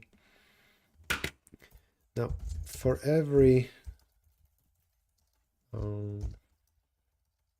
let's say repeat m times, I have point P, and I will investigate what happens with point P. This point outside, as I said, is p.x plus 1, comma infinity. And now this infinity is slightly too small. It's not easy to understand why. But I believe that we need here 3 billion. No, this actually not slightly too small. Imagine that P is something with coordinates, let's say this, comma the same. For this point, if you're taking this one, it's just very close. It's actually nearby. It is far away. We cannot now say that line from P to this point outside is a vertical line just slightly tilted to avoid it being vertical and being collinear with anything else. No. So it would be really like a vertical line. I believe we need this. Then the distance from this point outside to myself is at least 2 billion, and it is greater than this stuff here, like significantly greater. I would even be safer with doing this, but then I'm using longs apparently. 5 million square will it fit in long? Let's say this. I'm afraid about now cross products overflowing long. And yeah, now we need this. There is another way to deal with that without creating this point. I will mention it after I solve the problem. No, this is not a recorded video. I just don't have a face cam today because even chat, I hid the chat to just focus on what is on the screen. Fine. What now? For every segment of a polygon, again, the next point is, if this is n-1, then this point has index 0, otherwise it's i+1. Actually, this time I wrote it differently than here, but it means the same. The next point, if the two segments intersect, P out versus polygon of I and polygon of J, count intersections plus plus,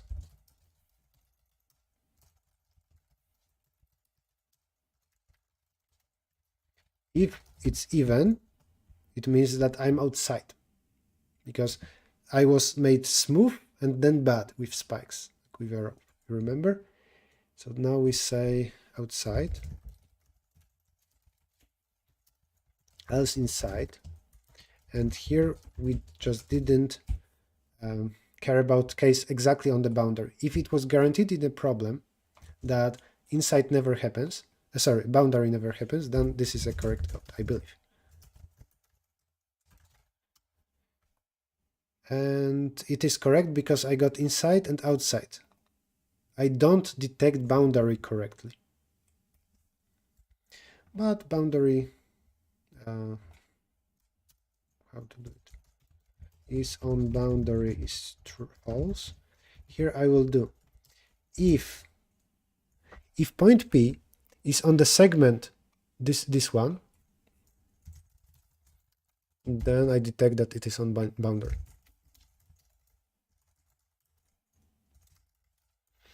Is on boundary is true, and you can break from for loop. Then if you detected this special case that we're exactly on some segment, then this, otherwise we check the parity of the number of intersections with arbitrary array. We need function segment contains.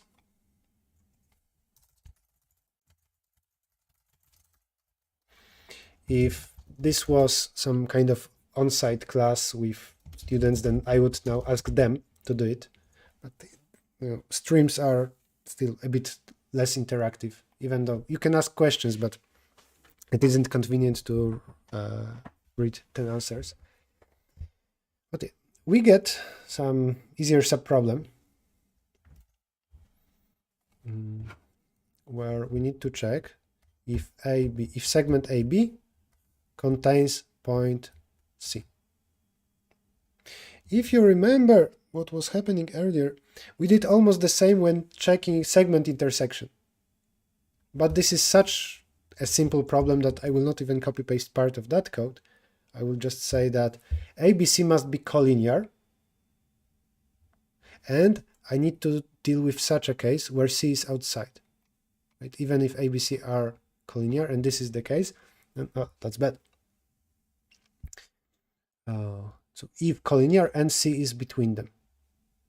You can try some stuff with distances. Like check if distance AC plus distance BC is equal to distance AB. It's valid. Just you need to deal with precision. There are for sure a lot of more ways for that. But I will again use something similar to bounding box. I will say that X is sorted. AX is on the left from CX, on the right from BX. Or the other way around, like A, C, B. For when we compare X's, the order must be AX, CX, BX, or the other way around. This or that. Same with Y's. If that's the case, then what I'm basically checking is if C is in the bounding box. If you know that C is collinear with AB, then what's left to check is if C is in bounding box of AB. So minimum X of A and B, minimum, smaller equal CX, smaller equal maximum of X's. And the same with Y's. Then this way we check if something is in the rectangle. Bounding boxes are very useful. If with respect to A, cross product of BC, if this is not 0, then we don't have collinearity.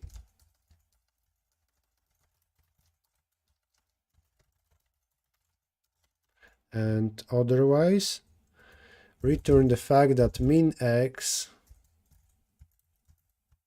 smaller equal than the cx, and this is smaller equal than maximum.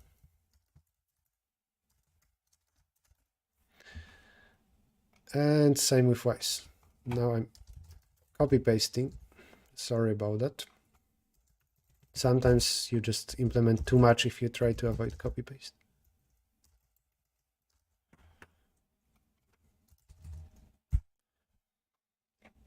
This should be a valid function. Bounding box issues. Inside outside boundary, submit. What was it called? Inside. Wrong answer. All right. I expect infinity to be the issue, but I'm not that sure.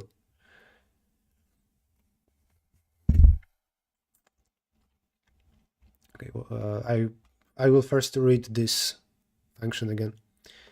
If ABC not collinear,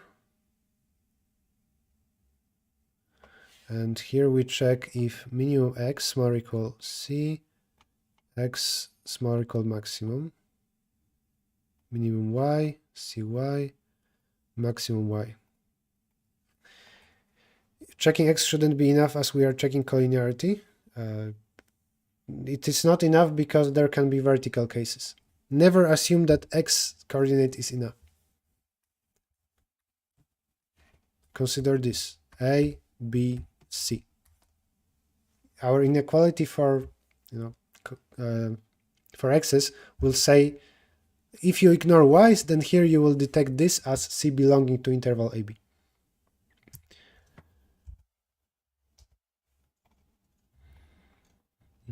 It should be A between B and C in checking bounding box. Should it? We check if in this segment there is point P. I check if C is between AB. Right. Who gets it first? What's wrong here? I don't know. I didn't make a mistake on purpose. Just if you're wondering. I think the function is fine. What happens there? Is on boundary. If this is the last point, then 0, otherwise I plus 1. Shouldn't it be C triangle this? Doesn't matter. I check if ABC are collinear. If collinear, then with respect to any of them, the other two will give you cross product 0. Their slopes will be the same. If they are not collinear, then no matter which one you choose. So I could replace this with B or with C. It's all the same. When just comparing something with 0. Return true if this is inside, all right? Polygon ij if it contains P. If yes, then is on boundary. Right, then this seems dangerous. 4 billion multiplied by something of magnitude 1 billion will give us 4 times 10 to 18. I'm curious if longs are enough, but I think they are. Well, we can later use something like when we do P minus some other point and then multiplied by something, when P has 4 billion as infinity, then I would guess that's dangerous. There is one way for me maybe to check this. I will try some infinities.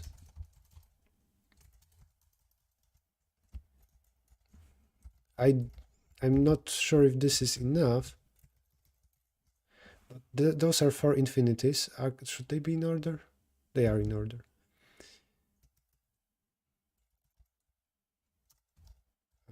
Something wrong with input? What's this? No. And then there are queries. say I just repeat those points.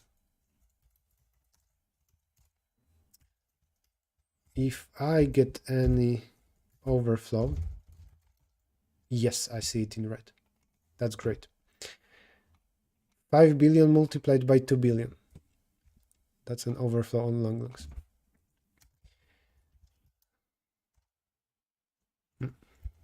After taking 3 billion, at least I didn't get an overflow here. And let's hope that this was enough. It's obviously dangerous to go above billion times billion and hope that... Did I mess up something? And maybe now this value is not enough. Can that be a case? Well, I told you at the beginning of coding this solution that there is a way to avoid this.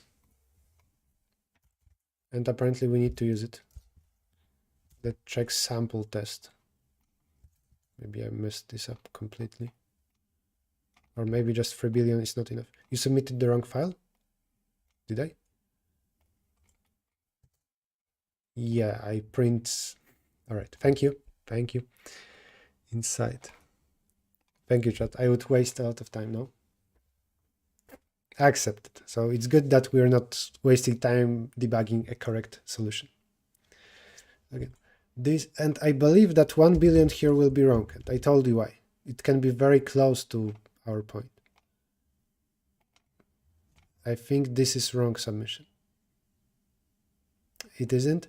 Then tests are bad.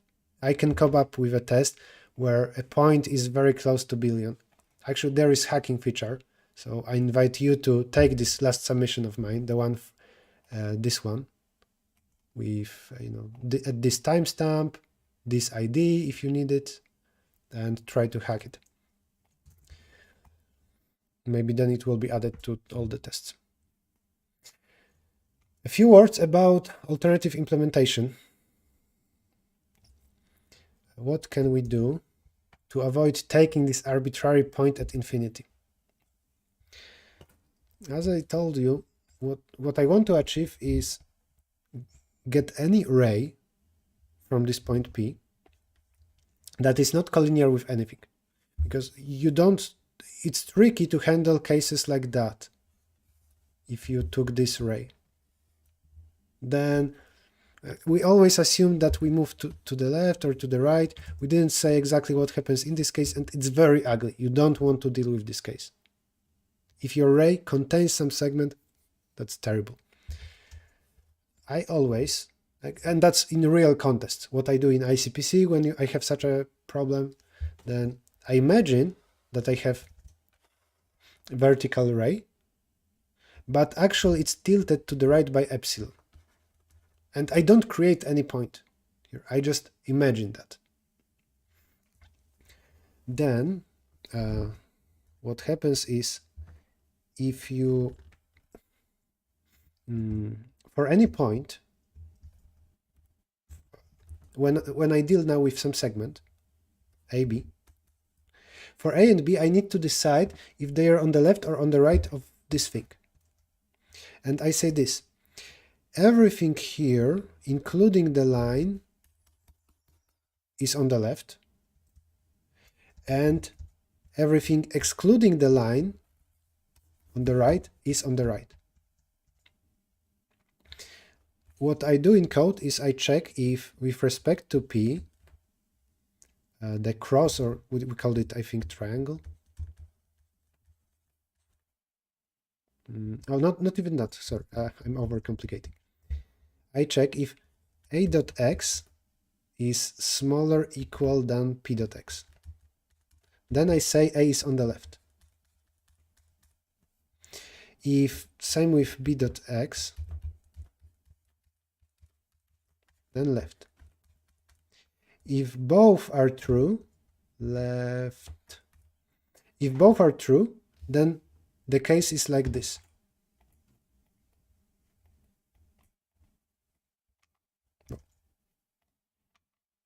Right? And I say no intersection. If both are false, so it's like this, then both are to the right, then it's this case. No intersection. If they are different, so one is like this and the other like that, then there might be intersection. So if they gave me different values, so one is greater, strictly greater, one is smaller, equal, and I explained to you why I check with this inequality, like smaller than equal to. I imagine that this is tilted a little bit to the right. So if something is directly above P, it belongs to the left half. And anything on the, like with x greater than this, is on the right. But this case doesn't necessarily mean an intersection.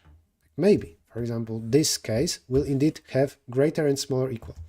This case, this one, also something like that, where this point is exactly above P. But also, this case would also detect something like that, and we don't want it. Or this, or that. So we also need to say that this point in this segment is in some way above. And how we do it? For that we use cross product. If we know this, this means exactly that A is on the right and B is on the left. So I check with respect to P if B is on the left. I check P dot triangle of B comma A. This must be negative. So B must be on the left. That's a case here, assuming that those are inequalities. So B, the inequalities say that X is on the left. But if you have this thing, B and A, with respect to P, when you're a human standing there, A is on the left. Cross product will give you like the other sign here. A is on the left from P than B. When you are human, when you look in direction of A, B is on the right. So you need to do this. And this is what I use in contests. I don't create any infinity point.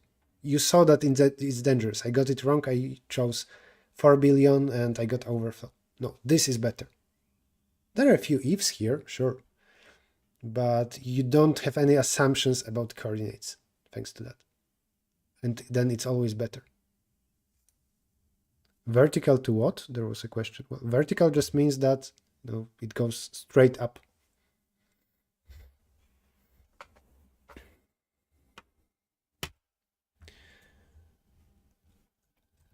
I can, I guess, implement this alternative method, but I need to look at the time and decide if I want to do everything today.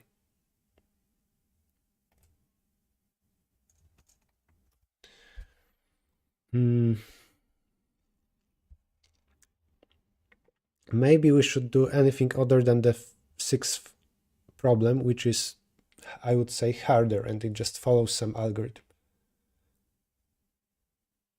Yeah, I'm happy with this. I would happy with this decision. I don't want to make a stream that lasts 3 or 4 hours because it also will be too much for you, like to watch in one sitting. So if you implement this alternative method with my style of code, then put a link to your submission in comments below YouTube, and I will pin your comment. Right? We need to check with respect to P.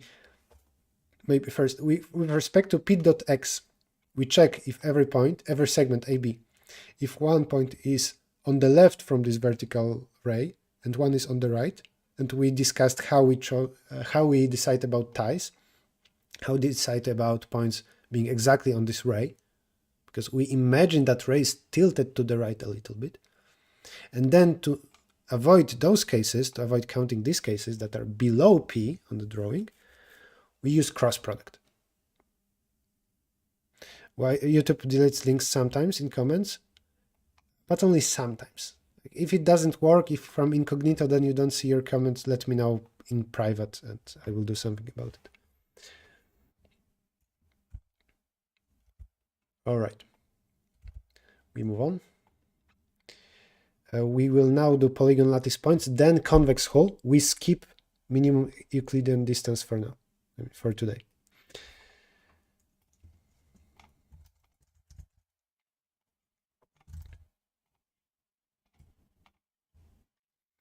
Polygon lattice points isn't an important problem. It's just something. We need to use a particular formula that you need to guess, remember. You need to know it in the first place. Right. Given the polygon, your task is to calculate the number of lattice points inside the polygon and on its boundary. Lattice point is a point whose coordinates are integers. I would appreciate an example here with drawing, but let's actually draw this. And we use, actually, will this have lattice points marked?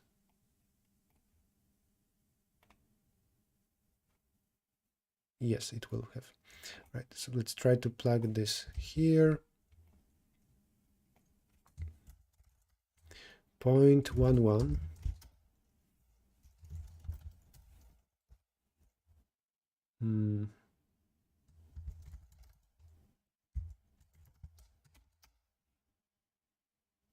No, that didn't work. If you know how to use this, please let me know.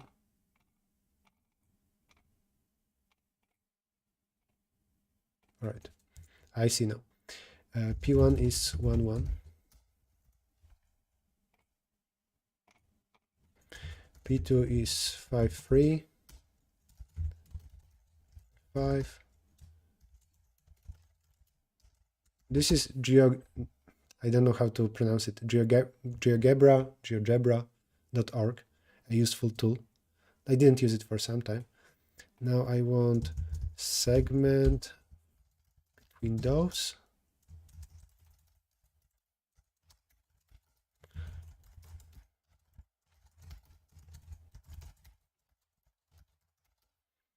Nice.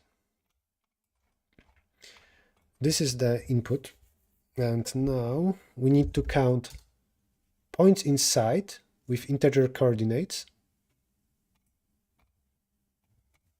and points on the boundary. On the boundary we have 1, 2, 3, 4, 5, 6, 7. I think we shouldn't count vertices. So points that belong to a segment but not here, and they have integer coordinates. Also, this is 4.5, which is confusing. That's bad. That's bad.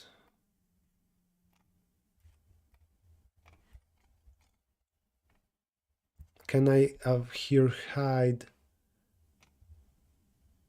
show grid? No grid? No, major lines maybe. Great. All right, this will be much better.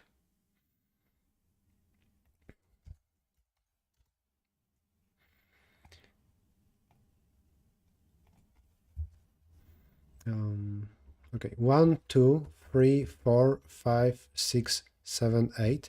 8 lattice points on the boundary.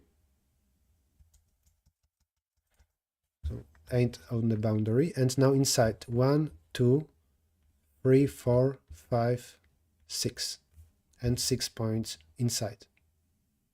Tell me if this is not the answer. I don't want to switch windows. All right, how to compute this? Focusing on the boundary is easier, because when you look at segment, that's just some simple math, not related even to cross product or anything. Where, like in this, if we have a vertical segment, then you know its length corresponds to the number of points here. If you have something tilted like that, then this is a case where we have in the middle point that has integer coordinates. It is related to the fact that width and height here, the distance in terms of x and y, they are not coprime. Both are divisible by 2, so there is something exactly in the middle. If I move from a point to a point here to the right by 6, this is plus 6 plus 3 when compared to this first point, every third of a way I will have an integer point. The same will happen if you have plus 12 and plus 8. Then, because this vector of transition is divisible by this plus 4 plus, wait, what? Plus 3 comma plus 2. So from the first point, you can make those small jumps by +3 and +2, and you will eventually get there after 4 such jumps. So I claim that, that here this splits into 4 segments like that. So it will be like this: 1 segment, second, third, and fourth. This says what happens if the distance between two next points in our polygon are like the distance is +12 and +8.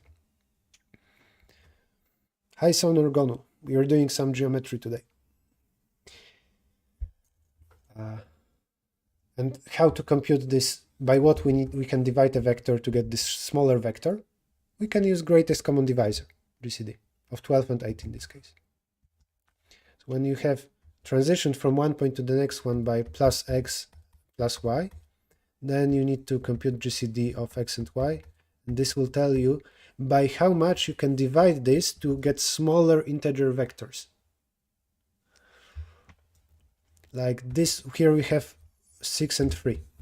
GCD of that is 3, so vector +6 + 3 splits into 3 equal vectors, smaller vectors with integer coordinates. So 3 separate jumps. So 4 points in total.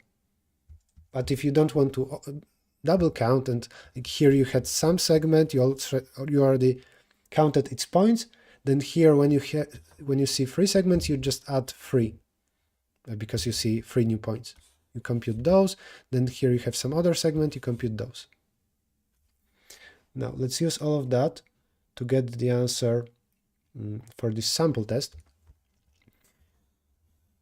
Let's say we start here in P1. When we look at this, we see +0 +3. That's vector of transition from P1 to P4. GCD of that is 3. This is greatest divisor of both 0 and 3. So I add this to the answer. Then we have here +2x and +1y. GCD of that is 1. So this is a single segment in itself, and we have 1 new point. For now, I counted 1, 2, 3 points, then 1 point. What do we have here? +2x minus 2y. The GCD is 2. This splits into 2. Consists of 2 segments, integer segments. I counted this way those 2. And finally, this last vector, this last transition is -4 -2. GCD, 2. That's greatest divisor of both 4 and 2. We don't care about like negative, positive. If you go to the left versus if you go to the right, there needs to be the same number of points. Those 2 points are this one and this one. The answer, 3 + 1 + 2 + 2. That's 8. Let's implement it and then talk about the full problem, how to count points inside.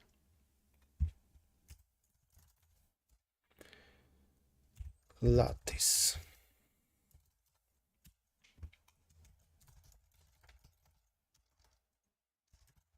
I mean, we can still copy paste this.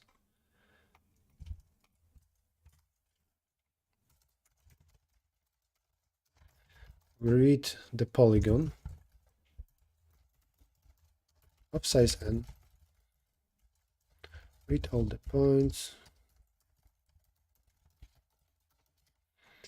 and for every segment, so for every I, look at j being the next point. It's I + 1 modulo n. Let's actually use the third version. This is the index of the next point. And you look at delta x being polygon of j minus polygon of I, and delta y is the same for y's. Why should I type this when I can just say difference, like the vector of transition, is polygon of j minus polygon of I. This already computes delta x and delta y. Take GCD of x and y, and GCD actually isn't defined properly for zeros, so this will not necessarily work. I mean, GCD in C++. In terms of math, this is correct. In terms of C++ GCD, in some compilers this doesn't work for 0. So it will give you an error for GCD of 3.0 or 0.3.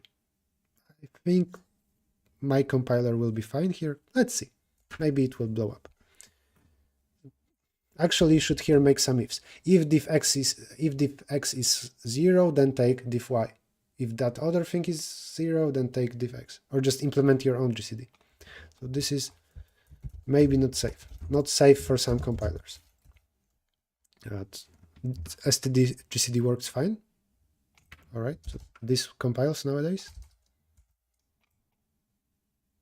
All right, cool. And I'm using long because maybe there are a lot of those. I don't know if this is limited.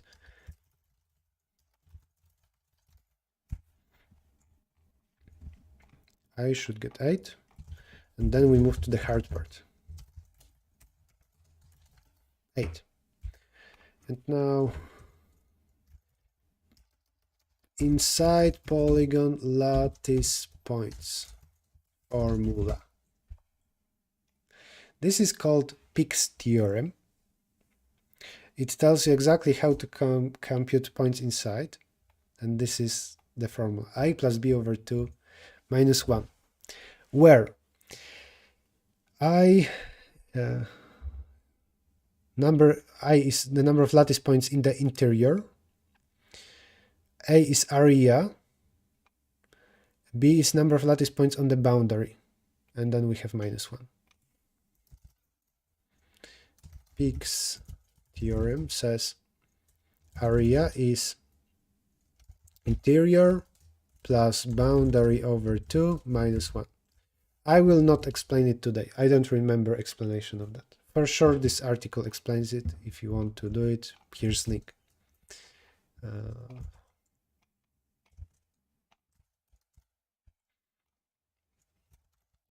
And now, the answer we computed is actually boundary.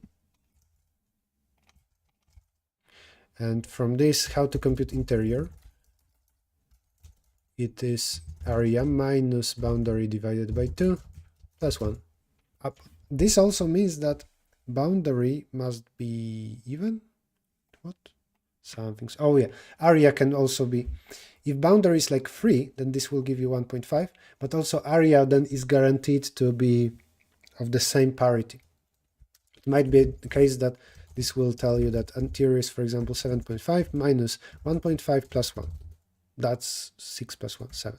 This always turns out integer, even though partial terms are not integers. We need area.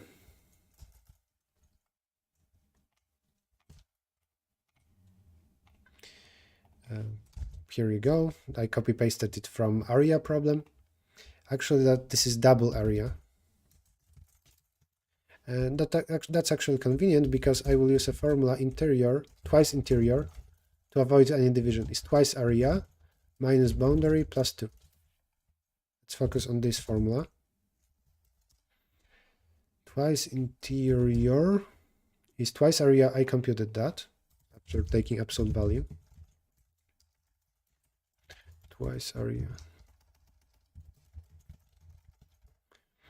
minus boundary plus 2 is twice area minus boundary plus 2. And this divided by 2, because that's the formula for twice the interior.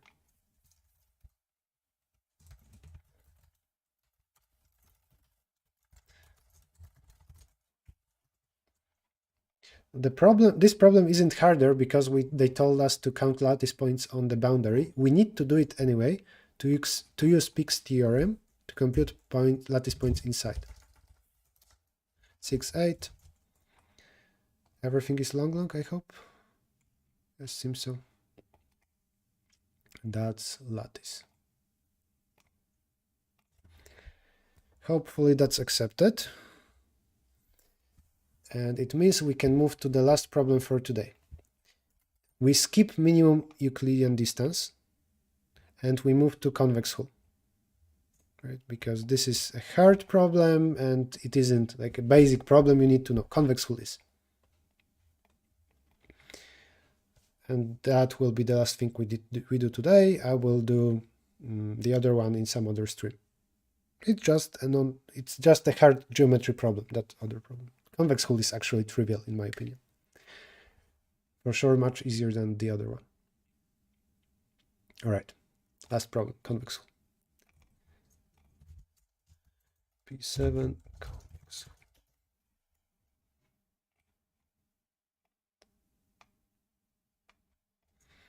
hull. Maybe the most beautiful algorithm in geometry. Hard to say.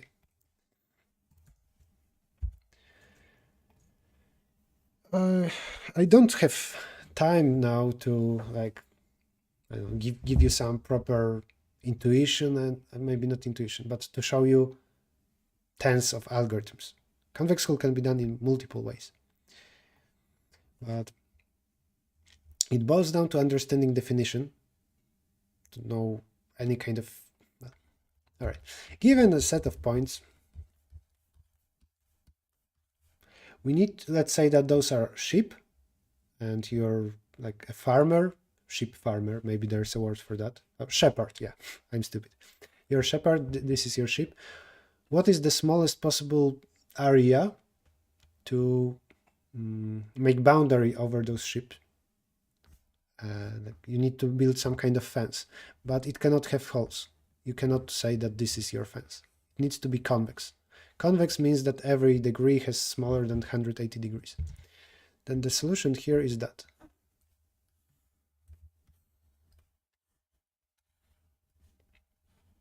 That's convex hull of this set of points. You can it means that we can ignore points inside other points in some way. You must be tired now, drink some water. Good point. I will grab water.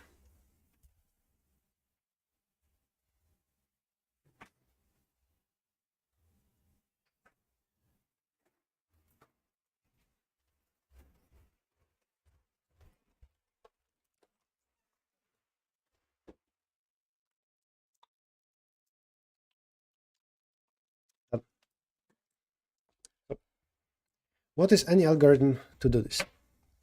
Well, you can imagine, and this is one of kind of definitions, maybe not definitions, but one algorithm is to again imagine that we have a nail. Actually, each of those is a nail. Each white point is a nail, and you put some rope around the leftmost nail, and you move to the right. And you, the human, move all the way like that, and again here. Then the rope will encircle, it will move around the points, and it will stay exactly like that. Rubber band, yeah, that's proper wording. I'm not a native English speaker, and sometimes I'm forgetting words that are not that technical. And this is called the Jarvis algorithm, I think. I don't remember properly. When you look, you find the leftmost point, and then you, among all the other points, you choose the leftmost one with respect to the first one. When you want to compare 2 points, you can check that this one is more on the left using cross product. This way, you will say that this is leftmost. It is more on the left than everything else. Just like when you find minimum of a sequence, you can do it in linear time. The code goes like that. Like you say best is, let's say, first, a of 0. Then for every I, if a of I is smaller than a of 0, none best is a of I. That's algorithm to find minimum in a sequence. And it also works to find the leftmost among all the points if this you interpret as comparing angles. So you just use cross product. With respect to this, you go through all the n-1 points, everything other than this one, and you need to find the best one. So among few points, if you see that, okay, so far this is the best, and then you compare it with this one, you see that this is more on the left, So you now say this is best. After all of this is done, looking from this point, like so, saying that the rope will touch this guy, and now we need to find the next point in this angle, in this direction. So when, let's say, rope moves like that as you move here, and eventually it will touch this guy. To find this nail, this point, you need to, among all the points, find the leftmost looking from here. And it's okay if you also try this one. It's fine to say among n-1 points, find the leftmost with respect to this. It's okay. So you move like that and you just continue. Now with respect to this, among all n-1 points, find the leftmost. You will see this, then that, then this. Eventually, with respect to this, the leftmost is that, and if you got back, that's it. This algorithm has complexity O of c n multiplied by c, where c is size of the convex hull. Maybe I should say s. Size of the convex hull, and the number of vertices. But it can be a case that that's actually n. This is n squared. And that's bad. There is a better algorithm. N squared is too slow for these constraints. Again, I believe this is called Jarvis algorithm, but now we'll do something better. Graham scan? Oh, maybe it's called Graham scan. Yeah, sorry, I think you're right. It's Graham scan, not Jarvis. And now the actual algorithm that we will use, and it is n log n, is that we go for points from left to right, and when you already considered some few points,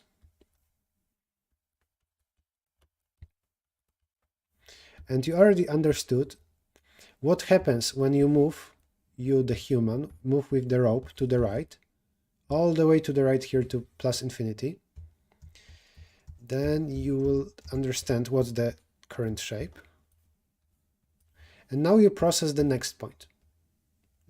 After them, the next point to the right is, let's say, here. Then you need to say that this is the next thing, how the rope looks like.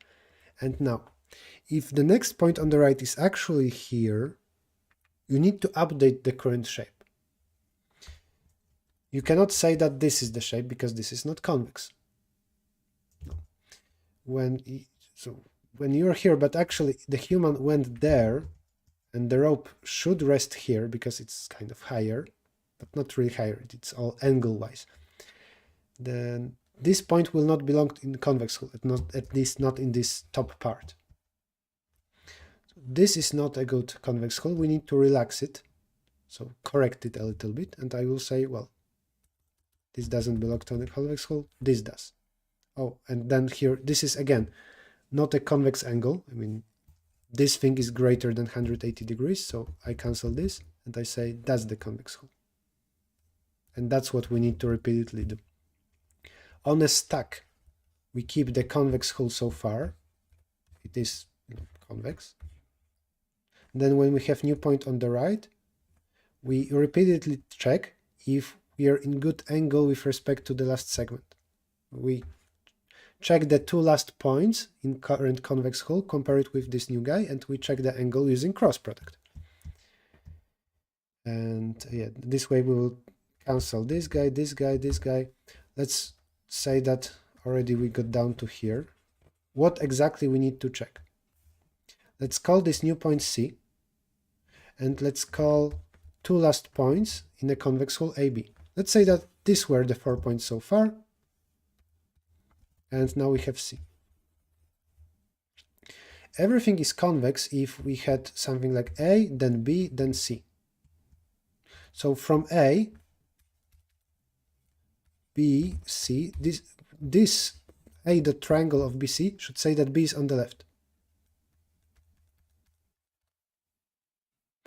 So it would be fine if it was A, then B here, then C there.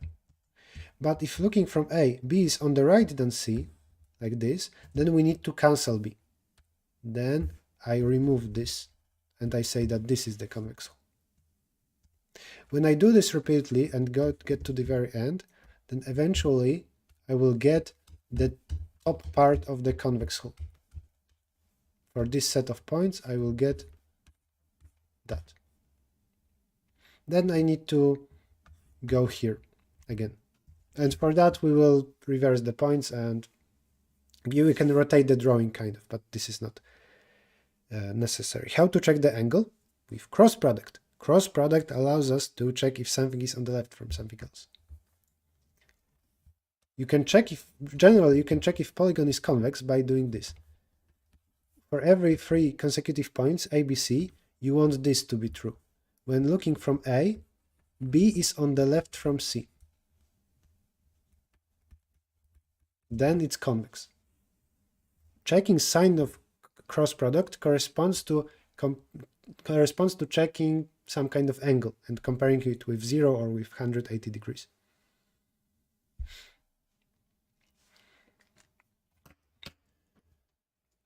Let's focus first on this top part. This is the last problem of today, then we finish. Anyway, I think the stream was too long and I don't see how anybody could focus for such a long time. Hull.cpp. All the codes will be available in my GitHub repository. Link is in the description, in comments below YouTube. Right. Copy paste the short template, the geometry template. Read the polygon. I will copy paste reading the polygon because I do it over and over again. Sort points by X. Let's decide ties in some way. Let's say that then sort by Y.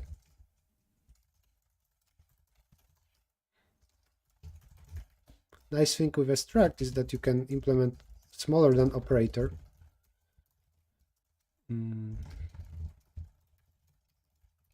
I will tell it that it should try to first compare by X, then by Y.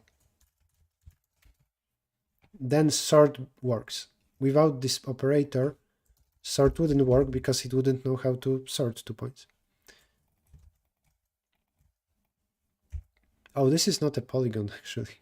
This is just a set of points. So let's call it points.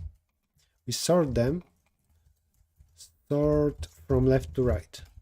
And ties decide from bottom up, why not? What now?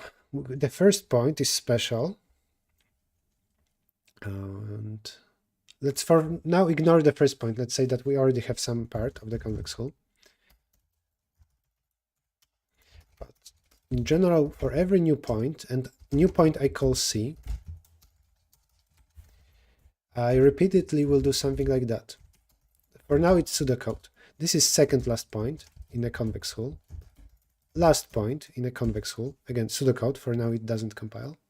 And I need to check if it goes like this is good shape. A, then B, then C. Looking from A, B is on the left. If A dot triangle of BC is negative, B on the left from C, then we need to say good, like don't do anything, like continue. But actually I do this multiple times. Check the last 2 points in the convex hull, AB. Check if we have this good shape, like ABC. Remember, we consider points from left to right, so it's exactly like this. A, then there's B, then there's C. Of course, B can be below A, that's legal, but then we want C to be much lower. For it to be convex, we want from A to look at B, and this being more on the left than C.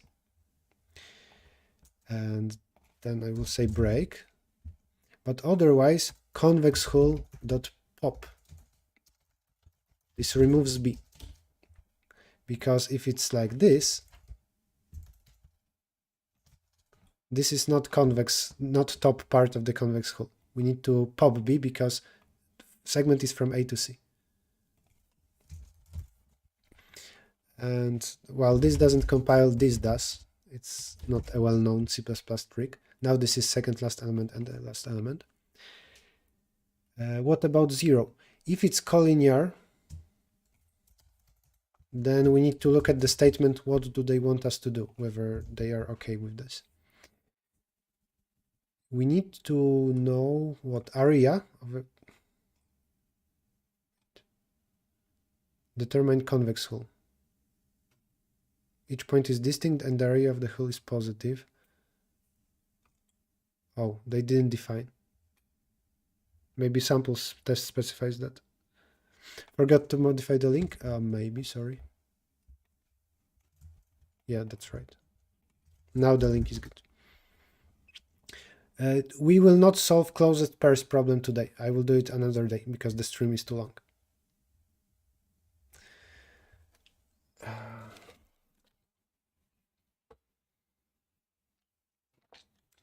The convex hull, I mean, definition of convex isn't obvious. It isn't easy to say if we should grab 3 consecutive points. I will assume that if it's consecutive, then we should remove B, and we should assume that B is not a part of a convex hull. If that's the case, then I will say if B is on the left, strictly on the left, then break. Otherwise, including this case, including collinear case. So in this case, we will remove B. B will not be part of convex hull that I print. I don't know if this is what author wanted. They mean non-concave? I mean, so should we include collinear points or not? If not, then I will just, changing this into smaller than or equal to will keep B. Include them, right? Keep B.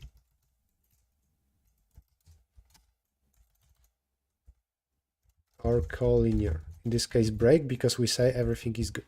All right, I believe you. But if I get wrong answer, chat, it's your fault. Eventually, hull pushback C, this new point. That's the code. We need to initialize hull in some way. Initially, it's empty. And I will say that this is enough. If hull size is smaller than 2, then just you don't need to check anything, and just hull pushback C. The first 2 points, the first two leftmost points will be included in the hull. Maybe the second one will be eventually popped. It's that easy. And after this, we have the top part of the hull. Now, of course, you can rotate the drawing in some way, modify the coordinates of some points, but we can be smarter about this. Repeat twice. Yeah, I think you already figured out that I like repeating something twice. Reverse the points. Right? This will go for points from the end. And something surprising is that actually it will find the bottom convex hull, because now what this logic will do. Looking from A, it will want B to be on the left from C. But this is a case for the bottom part. B is on the left from C, looking from A. We don't need to do anything else.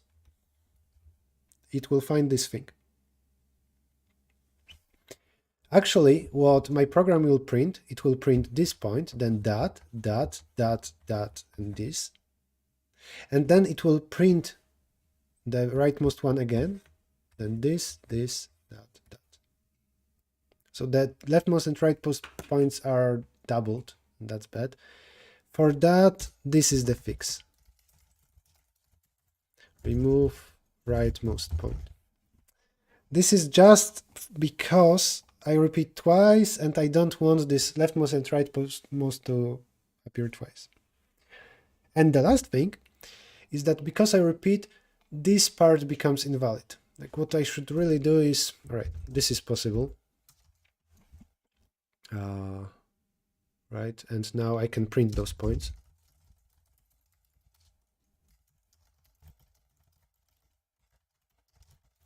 But later I will tell you what I would really do.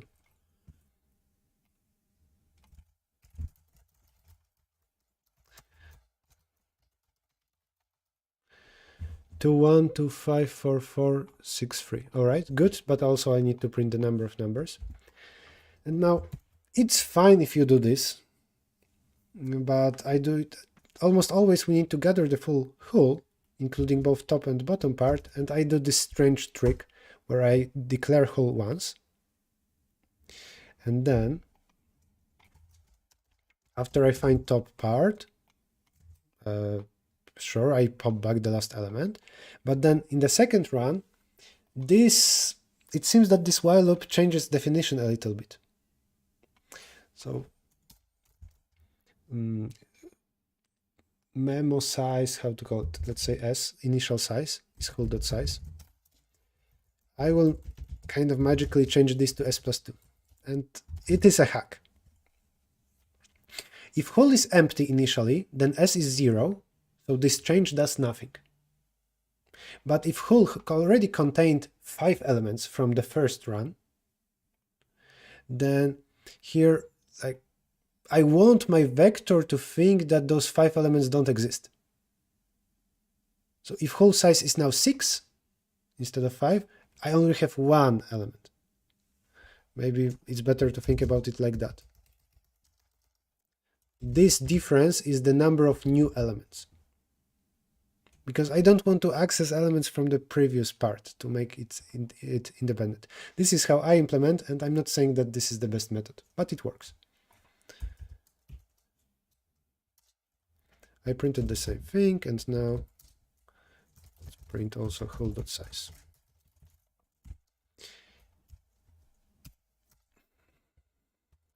I'd submit, but there are a lot of things that I could mess up.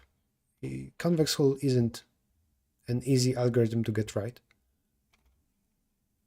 If you want harder version, I believe that SPOI ship is the hardest possible version, where you need to care about edge cases, like two ships being in the same point. Is it? Or yeah. Okay. So remember this as a very tricky version, where you need to deal with degenerate cases, a lot of points in the same point. Hard version. If you are a beginner, I don't recommend it. Convex hull accepted. All right. What is what is concave hull? Skier, what do you mean? I have no idea what concave hull is. And I have personal email. I mean, I cannot answer everybody. You can join the Discord server, but I cannot talk in private with everybody. You can write to me a message in, for example, Codeforces Discord. I mean, you can construct it just concave outer points, just not convex. What is that? I have no idea. Like, you need to define something in order to find it. For this set of points, what is concave hull? So you can connect points in any way. You can change signs in that code to the opposite and see what happens, but I think it will be garbage. Achieve that without reversing points? Yes, it is. Another version, another way to implement it is to grab leftmost point and now say that instead of going from left to right, you go angle-wise. So imagine that our guy starts here with a rope, but then ends here. I mean, here. And for that, you need to sort points by angle with respect to P1. You need to consider them not from left to right, but in order 1, 2, 3, 4, 5, 6, 7, 8, something like that. 9, 10, 11, 12. Sort them like this, and then run the same algorithm. This is very easy to do. So I don't see why shouldn't I modify my code a little bit. Cool angle. Now without the two parts. Sort points, and this time I want to sort them by angle with respect to the first point, the leftmost point. What do I need to do? For my convenience, because always I check with respect to P0, I say points of I minus equal points of 0. Now, everything assumes that point 0 is 0, 0. I don't sort all points, I sort all except for the first one. And now I change this to what? To comparing by angle. Just cross product of me and some other point is smaller than 0 if I'm more on the left. So then I want to say that I'm smaller than him. Then this sorts points by angle with respect to 0, 0 now after I shifted. Hull initially I need to push back P of 0, 0. Because what I want to happen is I want to say that Hull is like this point, then let's say this point, then this point, and we continue. Temporarily it will be like that, and this will be popped, and we will just have this, and so on. I want partial convex hull to start from here and be maybe with different color. This is partial convex hull we have. Maybe temporarily it's like that, but then 8 will pop 7. It will be like this.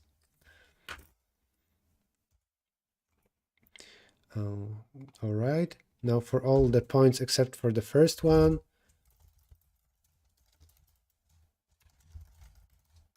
this new point C, and what do? We do this. While hull size is at least 2, consider popping, that the logic doesn't change, then hull pushback C. All right, and this is almost good, because at the end we might get some garbage. We might have something like this.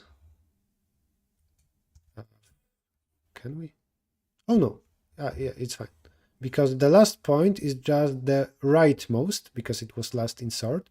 This is for sure the leftmost, this is the rightmost, everything else was here in between. Couldn't be here because it would be included in convex hull. And then this is a proper last segment. I believe this is everything. And if I print this, what's printed is a bit bad. We have some zeros there because I subtracted. What I should actually do is say px plus this vector by which I subtracted. And this should be the same. Let's submit. I showed you first the version with top and bottom part because sometimes you need it. In some like dynamic programming problems, you need to only find bottom convex hull. Why is it so slow? Did I make it?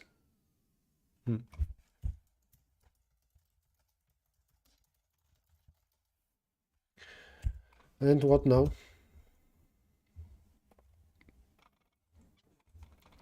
What now? Sort everything other than the first point. This is that point. I think ties I don't resolve correctly. Yeah, I'm quite short about that. But no. Normally every day I implement the version with bottom and top convex hull. It's harder to decide about ties here. I didn't tell you what exactly happens for multiple leftmost points in the first version, but we take the bottommost of them and it works. The convex hull will be like this. But for angles, if points can be collinear, you need to take them in this order, 1, 2, 3. So starting from the one closest to 0, 0. Then here it doesn't matter, but at the very end you need to do the opposite order. Let's say this is number 12, then 13 and 14. And now it becomes annoying, right? So in this operator, if I do this,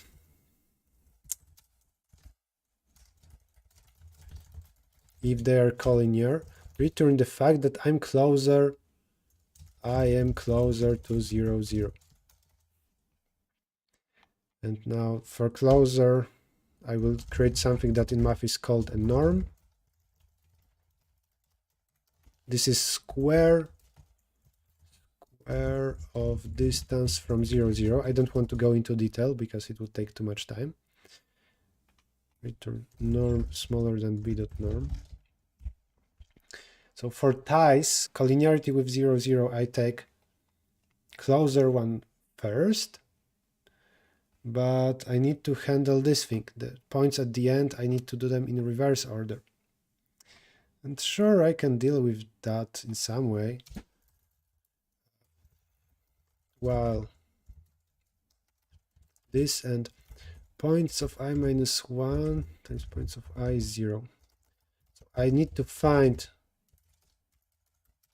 what suffix contains, what suffix of sorted points is like this collinear with the last point, and then reverse it.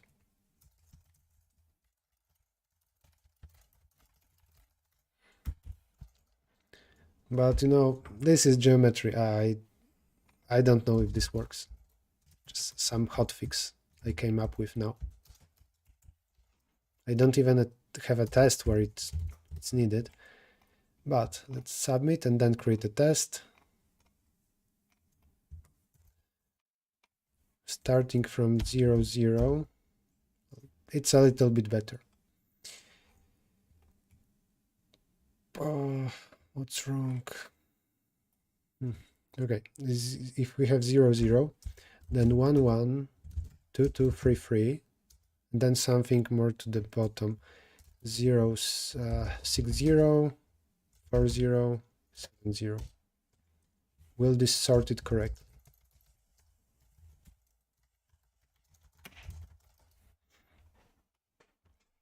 Yes, it is sorted correctly, and something in the middle should be excluded. It is not excluded. So what's wrong? 3, 3 should be, yeah, I'm quite sure that this should be excluded. We got a test where my code doesn't work, because hull gives different number of points. Why is this? I think I know why. Because I want the first point to be point 0, I want this to be the leftmost one. Right? If you are more on the left,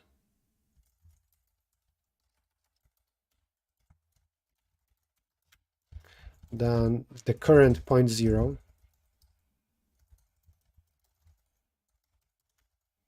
then swap with point 0.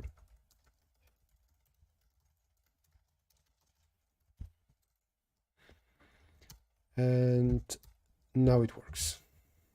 I keep keep copying the full code because this is how I submit in code forces. Whole angle, submit, give me accepted, we're done. Right. Yeah, this angle version is harder to do if there can be collinear points. If no collinear points, then angles are easier, but sometimes in, for example, dynamic programming, you need this top and bottom. I recommend you to learn this top and bottom convex hull. Don't sort by angle. So in my GitHub repository, I recommend you to learn hull.cpp, not hull angle. But for example, sorting by angle is useful. You need to know how to do it. And yeah, it's not really the best code for that. I was just hot fixing something. I don't like how I sorted. Don't copy this. Don't use exactly that. This is nice though. Other than this hack, understand what happened, and figure out your own version without my hack with size. Maybe just create two vectors and then at the end combine them. You know, when you learn anything, including like here geometry and convex hull, it's best if now you try to reconstruct it. Go through CSES problems, starting with the one where you check if point is on the left and on the right. Maybe skip the problem about intersection of segments. It was too tricky. You should do point location test, polygon area for sure, point in polygon, yeah, especially the second version. This lattice points is stupid, and convex hull. Maybe in this order do those four problems. Again, point location test, first polygon area, point in polygon, and convex hull. And try first not to look at my codes. Reconstruct them, do it slightly differently. If you can reconstruct something without looking at my code, then it means you understood it. Geometry is ugly, and it's especially hard to debug. I was lucky here to only spend in total a few minutes on any kind of debugging. Even though I'm experienced, I still make mistakes in geometry, and then, for me, still they are hard to debug. Right. Thank you all for watching. Where should I learn BFS, DFS? And maybe not LeetCode, but I would say Google. BFS tutorial. There are a few possibilities. Hacker actually has fine tutorials. If you prefer videos, search in YouTube. LeetCode is fine. Not for competitive programming. We can do rate if somebody is doing competitive programming, but otherwise not really. I don't want to tell you to watch something completely else. Follow me on Twitch, YouTube, Discord, all the stuff. I don't know if I will do the last problem in a stream or maybe make a video on it. The problem I didn't solve is a hard geometry problem, but we are here almost at 3 hours. If you're watching this later, I hope you watch it in 2 parts. Type racing for programmers. That sounds interesting, but not really related. Fine. We're doing the rate. And Codico. CP algorithm is a good site, but not for beginners. CP algorithms, I would say, is for hardcore competitive programmers. What about Chinese remainder theorem? Yeah, I'm bad at doing stuff. It will be there. Codico.